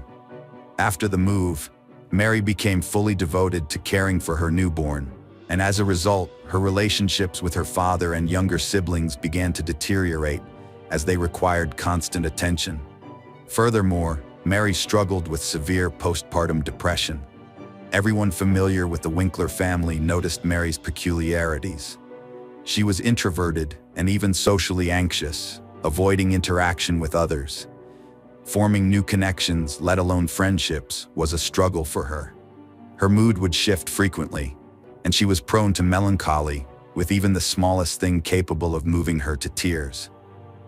As Matthew's pastor career advanced, Mary became increasingly withdrawn. The situation grew more complicated when she became pregnant again, only to learn months later that the fetus had died. This devastating news deeply disturbed Mary, who had been eagerly anticipating the child and dreaming of a large, loving family. It took 2 years for her to see the long-awaited positive pregnancy test, and her joy was overwhelming. However, this time around, Mary concealed her pregnancy for a long time, as if fearful of something. Mrs. Winkler's strange behavior stemmed from childhood trauma and an unhealthy upbringing. Her husband, the family head, was authoritarian, demanding obedience. Behind the facade of a perfect couple, he was violent, often yelling at her without reason. The rumors of the pastor's cruelty spread after Mary appeared with a black eye. Matthew's urge for role-playing and adult toys clashed with Mary's conservative upbringing. She resisted, enraging him, and he tried to force his desires. After abuse, Mary confided in a friend who betrayed her trust, fueling rumors about the clergyman's behavior. Matthew was denied a church leadership promotion and forced to step down from teaching Sunday school due to unfavorable rumors about his personal preferences. His family had to relocate to a new city, where they started fresh. In Selmer, Matthew became a pastor again, and his wife took a part-time job. Despite challenges, they earned the admiration and respect of their community, seen as an exemplary couple and model family. The Winkler family and their neighbors became close friends, often visiting and sharing holidays. Months before the tragedy, Mary bragged about her husband buying a gun for self-defense and taking her to the shooting range. She learned quickly and accurately hit targets. It came out that the Winklers already had guns at home, bought by the pastor for self-defense, which puzzled the guests since they lived in a peaceful town with no enemies. After another move, the couple's financial situation became precarious. Mary sought out various part-time jobs and decided to pursue a medical degree, aiming to work in a clinic and help children in need. However, she soon turned to financial fraud to improve their family's financial standing. Mary later claimed she didn't realize her actions were illegal and intended to pay back the money once she got back on her feet. What Mary did is commonly known as artificially inflating account balances. She received checks from unknown sources, deposited them into a joint bank account with her husband, and then changed the account address so that all communications would be sent there. The total amount of checks received was nearly $177,000, which raised suspicions among bank employees. They invited the couple to the bank branch to clarify the situation, but the Winklers never showed up, further fueling suspicion. Although it was assumed that Matthew was unaware of his wife's actions after his death, Mary tried to convince the court that the fraud was his idea and that he had forced her to make shady transactions while he remained in the background to avoid detection. Mary's disappearance sparks suspicion. Her family's in danger after her husband's murder, and she's initially seen as a victim. But after neighbors' accounts and fraud evidence, she becomes the prime suspect. Authorities must find her, her kids, and the family car to ensure their safety. They're tracing her bank transactions and cell phone signal. Mary was discovered the following day in an Alabama resort town, where she was enjoying quality time with her children at a local amusement park. Apparently, she had planned a special day for them, aware that her impending imprisonment would separate her from her daughters for an extended period. Upon being taken to the police station to provide statements, they recounted a consistent and confident narrative. They claimed that intruders had broken into their home, assaulting their father, and their mother had armed herself to protect them. According to the girls, they were then forced to flee for their safety. Their father was still alive and in the hospital, and they were about to visit him.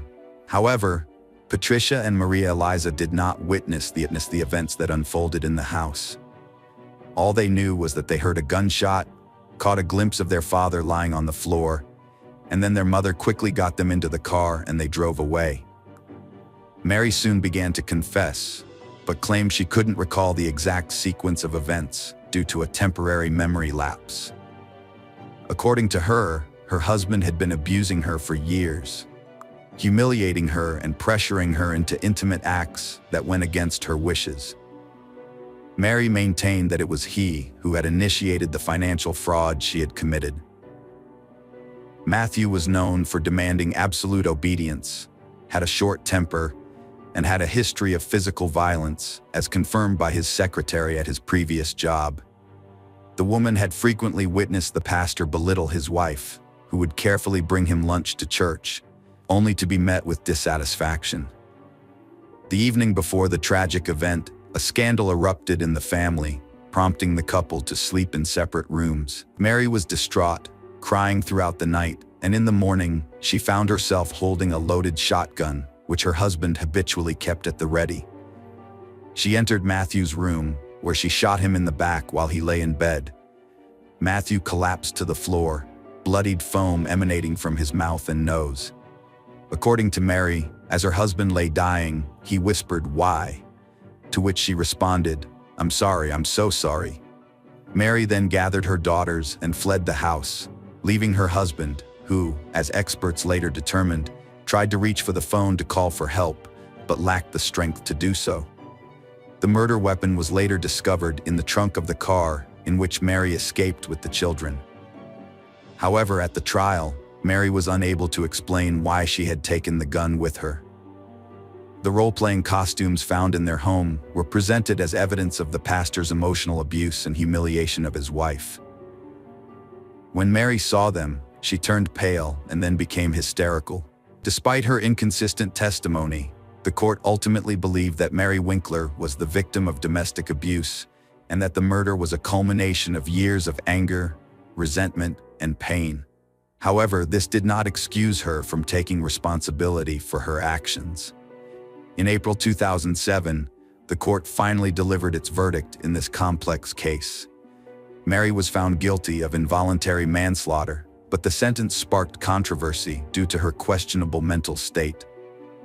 Initially, she was expected to serve at least 6 years in prison, but ultimately received a sentence of less than a year. During her sentence, she spent 2 months in a psychiatric hospital where doctors assessed her ability to regain custody of her children. Upon her release in the summer of 2008, Mary was granted sole custody of her daughters, who had been living with their paternal grandparents. Matthew's parents were outraged, believing that Mary had deliberately killed their son and received a lenient sentence. They felt she should not have been given custody of the girls, but all their attempts to appeal the decision failed. The fraud case was never brought to trial because the bank failed to file formal charges, and as a result, the matter was completely dropped. Hello friends, welcome to our channel. Today we're going to take a look at another horrible case with you. The case of Lisa Harnum. Lisa Cecilia Harnum was born on June 12, 1981, in the Toronto suburbs of Canada as the second child in her family. She was raised alongside her older brother Jason, with whom she has always been very close. Their single mother, Joanna, brought them up independently. Since their father left the family when they were very young and played no further role in their lives, Lisa and her brother had no memories of him. From an early age, Lisa grew up to be an active and purposeful girl. She participated in sports with her brother, attended martial arts classes, and enjoyed playing soccer and volleyball. However, her true passion was ballet, which she practiced at the dance studio for several hours daily. As a tall and slender child, Lisa's professional ballet training required a strict diet, which unfortunately had a detrimental effect on her growing body. During adolescence, Lisa developed anorexia as a result of her eating disorders. For a long time, she kept her problem hidden, believing she could overcome it alone. However, When her weight dropped to critically low levels, her mother intervened and had Lisa hospitalized for several months to recover and gain weight.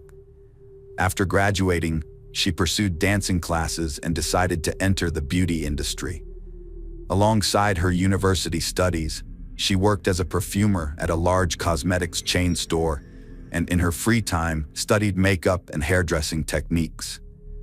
When she turned 24, Lisa moved to Australia in 2005, driven by a desire for drastic change. She wanted to escape to a warmer climate and explore the world. On a one-year work visa, Lisa traveled to another continent. Her mother, Joanna, accompanied her for the first few months to ensure a smooth transition. Once satisfied that her daughter was settled, Joanna returned to Toronto, confident that Lisa could take care of herself. Lisa settled in Sydney, renting a cozy apartment, and soon landed a job at a small local cosmetology company. Once her visa expired, she made the decision to make Australia her permanent home. To achieve this, she first extended her stay for another year, and then began preparing the necessary documents required to obtain Australian citizenship. Lisa faced challenges in her personal life, partly due to her preference for older men, possibly stemming from her absent father figure. In 2006, she started a romance with a coworker nearly twice her age at Sydney Cosmetics. They moved in together, and her family approved. They traveled extensively, but eventually broke up a year after their engagement, with the age difference likely a factor. In 2010, Lisa graduated from the Sydney College of Stylists and landed a job as a hairdresser at a popular beauty salon, where she swiftly earned the respect of her colleagues and the trust of her clients. Around the same time, she started dating a new boyfriend, but their romance was short-lived after Lisa discovered he was married. Refusing to get involved in destroying someone else's family, she ended the relationship promptly. Before that, at a party, her boyfriend had introduced her to his friend, Simon Gitney, a businessman. This chance encounter would ultimately prove disastrous for Lisa. Born in December 1973 in Maryland, Simon Gitney came from a large, religious family of Lebanese immigrants. Raised alongside 5 siblings in a strict, obedient household, Simon struggled to control his emotions and anger from a young age. He was possessive, intolerant of rejection, and prone to violent outbursts, which eventually led to serious legal troubles. At 18, Simon Gitney was first incarcerated for harassing his ex-girlfriend at her workplace. The store owner intervened, but Simon returned with friends, assaulted the owner, and was subsequently arrested. Due to good behavior, he only served a few months before being released on bail. 3 years later, Simon was arrested again, this time for theft. He resisted arrest, engaged in a violent struggle, and bit off a policeman's earlobe. Although he faced a severe prison sentence, the pastor of the Lebanese Christian church, which his family belonged to, intervened on his behalf. As a result, Simon served only a year and a half in prison. In 2000, Simon was arrested for drugs. He served 2 years of a 4-year sentence. After his release, Simon transformed his life. He co-founded a luxury shoe business, invested in real estate and a premium car, and hid his criminal past from others. Simon and Lisa exchanged numbers at a party and started chatting. When Lisa complained about her living situation, Simon offered her a free room in his apartment while she looked for a new place. Despite her mom's concerns, Lisa moved in, thinking Simon might be gay due to his appearance and piercings. They lived separately for months, but grew closer over time, and a romance blossomed. Simon, 37, and Lisa, 28, were a couple. To Lisa, Simon seemed like a charming prince from a fairy tale.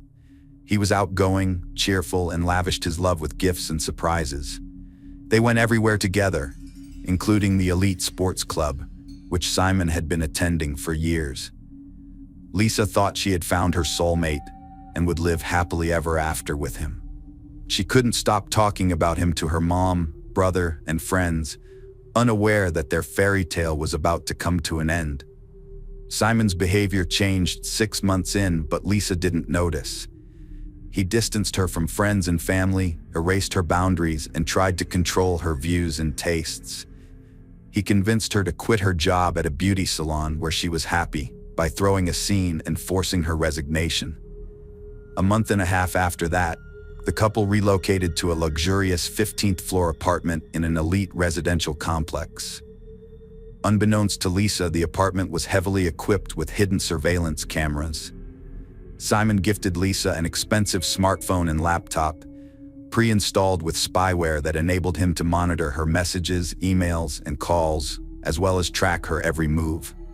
He also gained access to her social media accounts, giving him the power to delete friends, posts, and photos at will. Catani's control over Lisa's life intensified daily, but he cleverly made it seem as though Lisa was voluntarily complying with his demands. He had invaded every aspect of her life, eliminating any semblance of privacy. Catani dictated Lisa's appearance, forbidding her from wearing makeup, claiming it made her look tacky, and instead bought her dull gray and black clothing, discarding her old outfits as too revealing. He restricted her movements, only allowing her to leave the apartment accompanied by him, and solely visiting places of his choice. He even banned her from going to the gym, instead purchasing expensive exercise machines, citing that she could now work out from home. Lisa's social media friend lists were shrinking daily, and Ghani finally convinced her to delete her accounts. With no friends left in real life, all her contacts and calls were closely monitored by Simon, who only allowed her to communicate with her mother and brother. During her last visit home in December 2010, Lisa decided to fly to Canada to spend Christmas with her family. Simon had planned to accompany her, but his urgent business matters prevented him from doing so. Despite initial reservations, he eventually agreed to let her travel alone, provided she adhered to his strict rules and conditions. When Lisa arrived, Jason and Joanna were astonished by the drastic changes they saw in her. She was a shadow of her former bright and cheerful self, now devoid of makeup, with her luxurious hair hidden under a headdress and dressed in unflattering all-black attire. However, it was the internal changes that were truly alarming. Lisa would flinch at every phone ring, instantly grabbing the receiver, as per Simon's instruction to answer calls immediately, regardless of the time or her activities. During her stay at her mother's house, Lisa refused to see friends and rarely ventured out. Joanna was shocked by her daughter Lisa's behavior and decided to talk to her. Lisa broke down, revealing that Simon controls her life, tracking her every move and restricting her freedom. He doesn't let her work, see friends, or pursue hobbies. Joanna was horrified, urging Lisa to stay in Canada, but Lisa insisted she loved Simon and believed he'd eventually calm down. Despite her family's pleas to stay, Lisa decided to move back to Australia to be with Simon, disregarding their warnings that the relationship was unhealthy. She reassured her mother that everything would be fine, saying Simon loved her and wouldn't harm her. However, after her return, the situation deteriorated significantly. Simon restricted her from leaving the apartment, and when they went out together, he demanded that she keep her eyes fixed on her feet, avoiding eye contact with other men. Moreover, he started calling her Cecilia, her second name, as he believed it was more respectable. In the spring of 2011, Lisa started complaining about pain in her leg, an old injury from her youth when she took ballet classes. Instead of taking her to the hospital, Ghani hired a female physical therapist to give Lisa massages 3 times a week at their home. The therapist soon became Lisa's closest friend and confidant, and Lisa openly shared her concerns about her difficult situation with her. On June 12th, Simon organized a birthday party for Lisa at the most expensive restaurant in Sydney, but the guest list only included his relatives and close friends. Lisa wasn't allowed to invite anyone she wanted, making it an isolating celebration. At the end of the evening, Simon proposed to Lisa by putting a ring on her finger. She accepted, but her tears were not of happiness. Instead, they were tears of desperation and hopelessness, noticeable to everyone present. Back home, Lisa called her mother and tearfully shared the news of her engagement. However, her mother, Joanna, was not pleased with the announcement. She tried to convince Lisa to end the relationship and return to Canada as soon as possible. Lisa asked her mother to avoid discussing this over the phone, as she had already realized that her fiancé, Simon, was eavesdropping on their conversations. Lisa attempted to focus on the upcoming wedding and started making plans. When she tried to discuss the details with Simon, he curtly dismissed her, informing her that he would select the venue, choose her dress, and create the guest list. Lisa felt utterly powerless, having no say in the matter. During a subsequent physiotherapy session, Lisa confessed that she couldn't continue like this, but felt trapped because Simon refused to let her go. The physiotherapist and Lisa devised a plan. At each session, Lisa would secretly pass some of her belongings to the therapist for safekeeping, all while ensuring Simon remained unaware of her actions. On July 28th, Simon rushed out of the house, leaving his laptop behind, which was unusual for him since he always carried it with him. Lisa seized the opportunity to investigate, and her worst suspicions were confirmed. She discovered a spyware program on the laptop, which Simon had used to obtain all her phone data and recordings of her conversations with her mother. Even more disturbingly, she found surveillance footage from the security cameras installed in every room of their apartment. On the same day, Lisa used her physical therapist's phone to call her mother and begged her to take the next available flight to come and rescue her from the apartment. However, Joanna couldn't drop everything immediately. She needed time to arrange a shift swap with a colleague. In hindsight, Joanna would always regret this delay. Back home, Simon quickly realized that his fiancée had discovered the spyware on his laptop. Lisa broke down in tears, trying to understand why Simon would do such a thing, but he justified his actions by claiming they were for her own good. On July 29th, an intense conversation took place between the young couple, a recording of which would later be presented in court. Lisa was overcome with emotion and asked to leave, but Simon remained calm and assured her that this would never happen, suggesting that she was suffering from mental health issues. On the morning of July 30th, 2011, Lisa woke up early, got dressed, and gathered her important documents and belongings in her purse. She locked herself in the bathroom and made a final phone call to her mother, warning her that if anything bad happened to her, it would be Simon's fault. It seemed Lisa was attempting to sneak out of the apartment while Simon slept, but unfortunately she was unsuccessful. What happened next is unclear, but according to neighbors, they heard a scream in the hallway.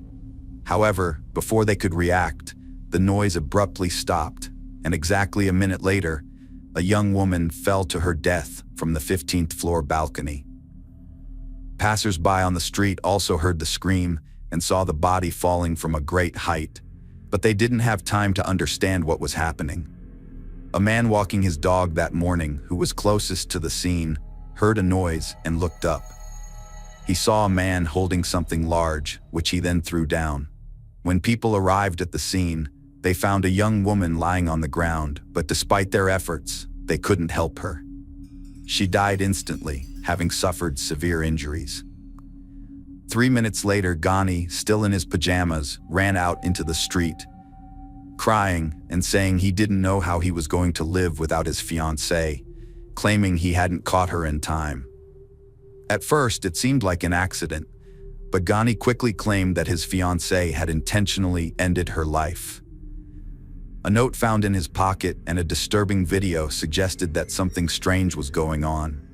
After the body was taken to the morgue and examined, a torn note was found in different pockets with the message, "There are cameras everywhere in the apartment." It's likely Lisa was afraid Simon would discover the note, so she ripped it into small pieces and scattered them among her pockets. An investigation revealed that indeed, multiple cameras were installed in the apartment, but the hard drive containing the recordings was nowhere to be found. Simon claimed that there were no video recordings at all. However, a surveillance camera in the communal hallway caught a disturbing scene. The short footage shows Lisa fleeing the apartment and calling for help, but Simon grabs her from behind, covers her mouth, and drags her back inside. This incident occurred just a minute before she fell off the balcony, and it was the scream that the neighbors heard. Ghani's laptop contained a recording of a conversation between Ghani and Lisa from the night before the tragedy, as well as spyware that Simon used to monitor his fiancée's activities. Simon claimed that he and Lisa had an argument that morning, during which she became hysterical and ran out into the hallway, screaming. He said he managed to bring her back inside because he didn't want to attract the attention of their neighbors. According to Simon, he then tried to call Lisa's mother, but she ran out to the balcony and jumped to her death just as he was doing so. Simon admitted that Lisa had previously threatened to take her own life, but he hadn't taken her warning seriously. Meanwhile, Ghani attributed the spyware on his laptop to Simon's supposed concern for Lisa's safety. During the trial, Simon was accompanied by Rachel Louise, a 22-year-old model who bore a striking resemblance to his late fiancé. However, it was later alleged that Rachel Louise was only using Simon to gain fame and attention, and that she willingly spoke to the press and appeared on TV to declare that Simon was incapable of harming a woman. Simon's lawyers attempted to persuade the court that Lisa was unstable, prone to outbursts, and potentially responsible for her own death, despite evidence of her long battle with anorexia and her treatment at a clinic. They also claimed that Simon, being shorter, would have been physically incapable of lifting Lisa, who was taller, or throwing her over the balcony. However, a gym trainer, who regularly saw Simon, testified that he was much stronger than he appeared and could easily have lifted Lisa, contradicting the defense's claims. This was further supported by the absence of Lisa's fingerprints on the railing and glass barrier, which suggested she could not have jumped without touching them. Additionally, the physiotherapist who had been confided in by Lisa and received her belongings in the hope of escaping her abusive relationship testified in court, providing crucial evidence. In the end, Ghani was found guilty of murdering his fiancée and sentenced to 26 years in prison, with the possibility of parole after 18 years. After the verdict was announced, Rachel Louise became enraged and started insulting the judge, which led to her removal from the courtroom. Simon and his legal team attempted to appeal the court's decision, but all their efforts were unsuccessful, and the verdict stood. Following the verdict, Rachel ended her relationship with her boyfriend, citing in an interview that it was challenging to maintain a relationship while he was incarcerated, although she still believes he is innocent. Hello friends, welcome to our channel. Today we're going to take a look at another horrible case with you, the case of Mackenzie Sherilla. Mackenzie Sherilla was born in August 2004 in Strongsville, Ohio, the third of 3 children. Her parents, John Schilla and Natalie Stevens, made a conscious effort to raise their children with love, care, and a good education, always encouraging their endeavors. As the youngest daughter, Mackenzie was often spoiled and got away with many mischievous acts, including serious offenses, due to her parents' leniency. As she grew up, Mackenzie became a demanding and selfish individual. She was accustomed to getting her way and believed she was above consequences, no matter her actions. Classmates and teachers observed that Mackenzie was a pleasant and open child in her early years, but as she aged, her behavior and character began to deteriorate. She would throw tantrums when things didn't go her way, lost her temper easily, was impudent and impatient, used foul language, and was even known to get into physical altercations. Mackenzie refused to consider anyone else's opinions, always believing her own view to be the only one that mattered, and prioritized her own interests above all else. In her teenage years, Mackenzie's behavior became increasingly unbearable, but her parents turned a blind eye, attributing it to adolescence and believing that she needed understanding and patience.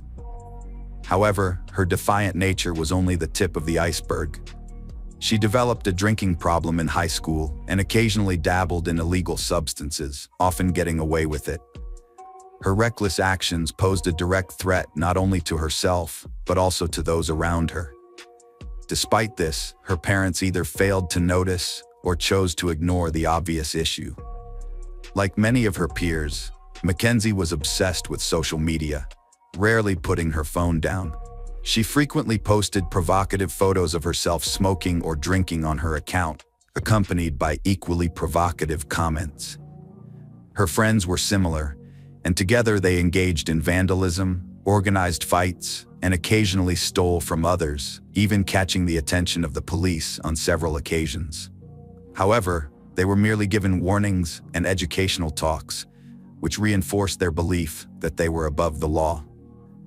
Dominic Russo, born in September 2001, was the fourth of 7 children to Frank and Christine Russo in Strongsville. Growing up in a close-knit family with 3 brothers and 3 sisters, Dominic received ample love, attention, and care despite being part of a large family. He excelled academically, actively participated in sports from a young age, and maintained a healthy lifestyle. His parents, Frank and Christine, struck a balance between being moderately strict and encouraging their children's overall development. As a result, Dominic was popular among his peers, often drew attention, and was known for his bright and attractive appearance. Focusing on meaningful connections, Dominic avoided casual relationships. After high school, he enrolled in a local university to pursue a degree in performing arts production, aiming to make a name for himself in the music industry. Dominic was a talented young man who wrote and performed his own songs. By the age of 20, Dominic had achieved significant milestones, establishing his own small business, buying a car, and renting a spacious apartment in a desirable neighborhood. He continued to excel in sports and was regarded as one of the top students at the university. Dominic and Mackenzie first met at a party surrounded by mutual friends when she was in her graduating class. This chance encounter proved to be a pivotal moment in their lives. As total opposites, they were instinctively attracted to each other. Dominic, a handsome young man with curly hair and a passion for music, immediately caught Mackenzie's attention. Unlike the guys she usually hung out with, he was educated, well-mannered, and interesting, able to converse on various topics. Mackenzie, a stunning woman with a slim figure and impeccable style, knew how to make a lasting impression. She turned on her charm to grab Dominic's attention, which she quickly achieved. The two started dating in the fall of 2021 and soon introduced each other to their parents. While Mackenzie's parents were thrilled with her choice and thought Dominic was perfect for their daughter, Dominic's parents, Frank and Christine Russo, had mixed feelings about Mackenzie. On the surface, she appeared sweet and innocent, trying to impress them, but something about her raised their suspicions. Mackenzie's friends and family believed she had genuinely fallen in love for the first time and hoped her relationship with Dominic would positively impact her character and behavior. At the time, no one could have predicted the tragic outcome of this romance. They quickly became inseparable, regularly holding hands and openly showing their affection in public. As a result, it didn't take long for the news of their relationship to spread throughout the small town. While those closest to Mackenzie felt sympathy for her boyfriend, most people were genuinely happy for they. However, Dominic soon realized that something was off. He began to notice strange behaviors in Mackenzie, such as her frequent outbursts of defiance and her insistence on getting her way in all interactions. At first, he didn't give it much thought, attributing it to her young age and desire for attention. They started making plans for their future together, including discussing marriage once Mackenzie turned 18. They also planned to leave their hometown and move to a major city, ideally New York, where Dominic could pursue a successful music career. As time went on, Mackenzie's behavior grew more and more unsettling, sometimes even scaring Dominic. She demanded that her boyfriend give in to her every demand, and when he refused, she would throw tantrums, acting like a spoiled kid. At first, Dominic tried to brush off her outbursts as a joke, but soon realized that this was the real personality of the woman he was dating. While she was able to keep up a good front in public, when they were alone, She would let loose a flood of emotions and even get physically violent. Mackenzie's behavior became increasingly aggressive, leading the young man to decide he'd had enough. He suggested they take a break to allow her to sort out her feelings, but this triggered a public outburst in front of their mutual friends. Mackenzie screamed, threatened to kill him if he left, and vowed to burn down his house and wreck his car. However, this dramatic display only reinforced his conviction that ending their toxic relationship was the right decision. Despite this, Mackenzie was determined to hold on to her boyfriend. She continued to call him, inviting him to parties and posting photos of them on social media with declarations of love. When Dominic made it clear that everything was over, she flew into a rage. Mackenzie began showing up at his house almost daily, yelling insults and threats under his windows. She called him from different numbers, left messages on his answering machine, and sent emails and social media posts. One moment, she'd swear her love and offer to start anew. The next, she'd descend into insults and threats once again. Dominic was utterly bewildered by Mackenzie's behavior, which he had never experienced before. He attempted to engage in conversation with her, ignoring her, and even recording her aggressive outbursts on his phone. However, Mackenzie's conduct escalated to the point where she would publicly confront Dominic, screaming and insulting him in front of bystanders. This turned his life into a living hell, but he still held on to the hope that with time, she would lose interest and move on to someone else. One day, in the presence of witnesses, Mackenzie brazenly declared that killing Dominic would be easier than letting him go. She threatened that if he didn't return to her, no one else would have him, and she would take care of it. Although Dominic didn't take her threats seriously, those around him recognized that Mackenzie was dead serious. The schoolgirl frequently issuing menace included promises to physically assault him, run him over with a car, kidnap him and drive off a cliff, or stop the car on train tracks in front of an oncoming train. Each sinister scenario was described in vivid detail, as if Mackenzie had meticulously planned it and was waiting for the perfect moment to execute it. Mackenzie realized that threatening and insulting Dominic wasn't getting him back, but rather pushing him away. So she changed her approach. She became sweet and charming once more, stopped pressuring and harassing him, and pretended to have learned from her mistakes, wanting to improve herself for the better. She brought up the upcoming university enrollment, asking for his help in choosing a university, and even claimed to be worried about her final exams. Dominic was pleasantly surprised by these changes and, despite everything, still had feelings for his former girlfriend.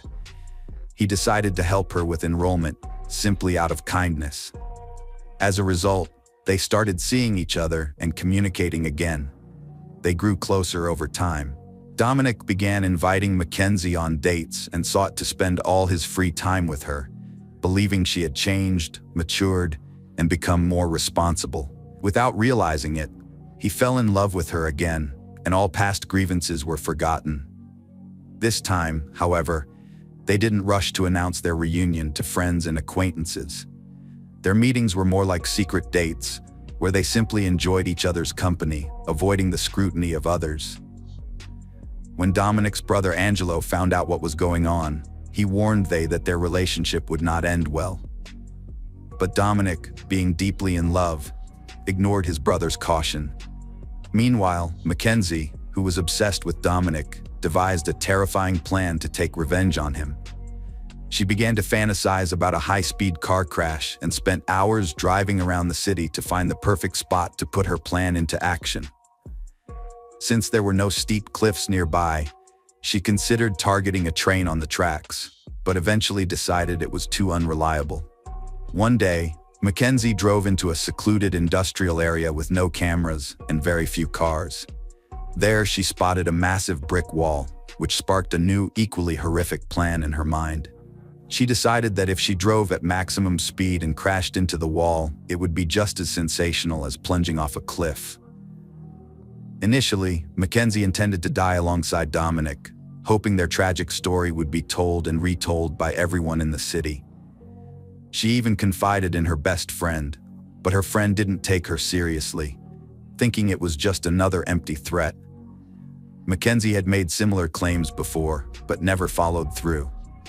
In late July 2022, Mackenzie suggested to her boyfriend Dominic that they attend an upcoming party hosted by their mutual friends, just a week shy of her 18th birthday.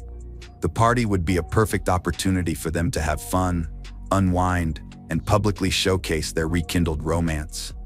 Dominic agreed, still trusting Mackenzie's sincerity and intentions. The party took place on Saturday, July 30th. Mackenzie and Dominic arrived hand in hand, immediately drawing attention from the other guests. They looked happy, smiled, and openly displayed their affection for each other. Their friends were genuinely delighted with their reunion, noting that they made a lovely and harmonious couple. Throughout the evening and night, the young pair had a blast, happily took photos, and unhesitatingly kissed in front of everyone.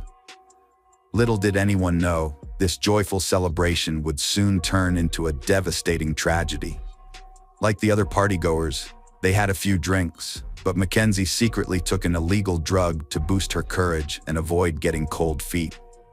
The next morning, Mackenzie and Dominic bid farewell to their friends and headed to their car, but Dominic's friend Dave requested a ride home.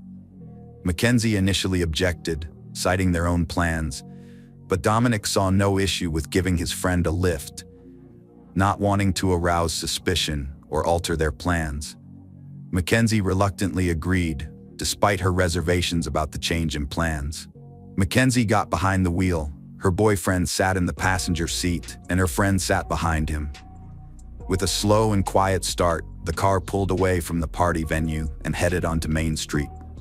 Mackenzie drove cautiously, keeping to the speed limit and avoiding drawing attention to herself.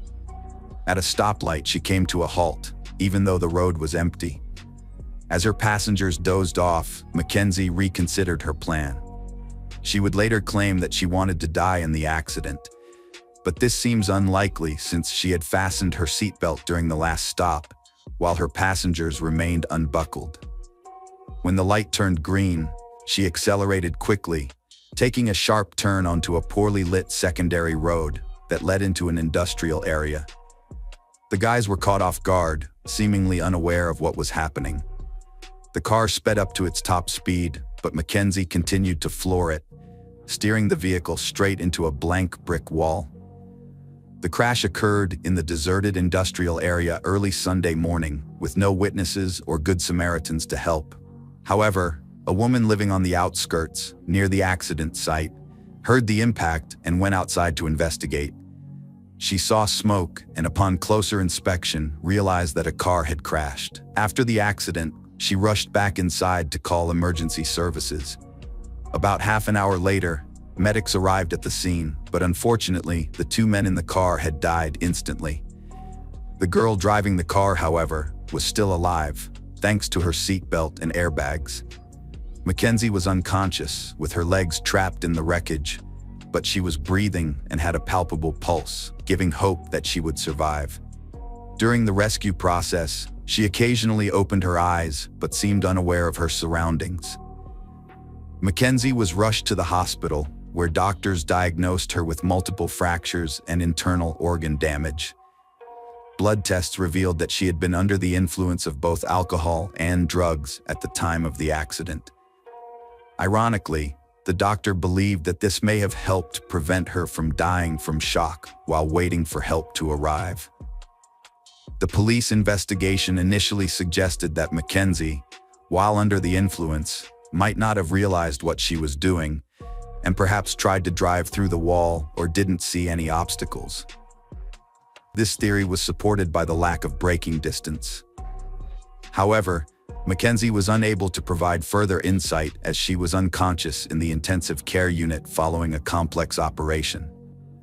Mackenzie regained consciousness and, overcome with emotion, confessed to the doctor on duty. She explained that she had intentionally driven into the wall at high speed, intending to kill her boyfriend and die with him. She clarified that Davin was an unintended victim, only in the car because of his own obsession, having asked to accompany them. Investigations revealed a different story. Surveillance footage tracked the initial part of the car's route, showing Mackenzie driving cautiously and following traffic rules until she suddenly turned onto a road leading to an industrial area. Moreover, evidence emerged that Mackenzie had driven the entire route in both directions several days prior, with her car spotted by at least a dozen witnesses at various times. After leaving the hospital, Mackenzie bounced back quickly and resumed her carefree life. She socialized with friends, made future plans, and even attended a concert in a wheelchair, posting selfies on social media. By Halloween, she was back on her feet and dressed in costume, living life to the fullest. Mackenzie was arrested on November 4, 2022. The investigation took just over 3 months to gather evidence and build a case against her.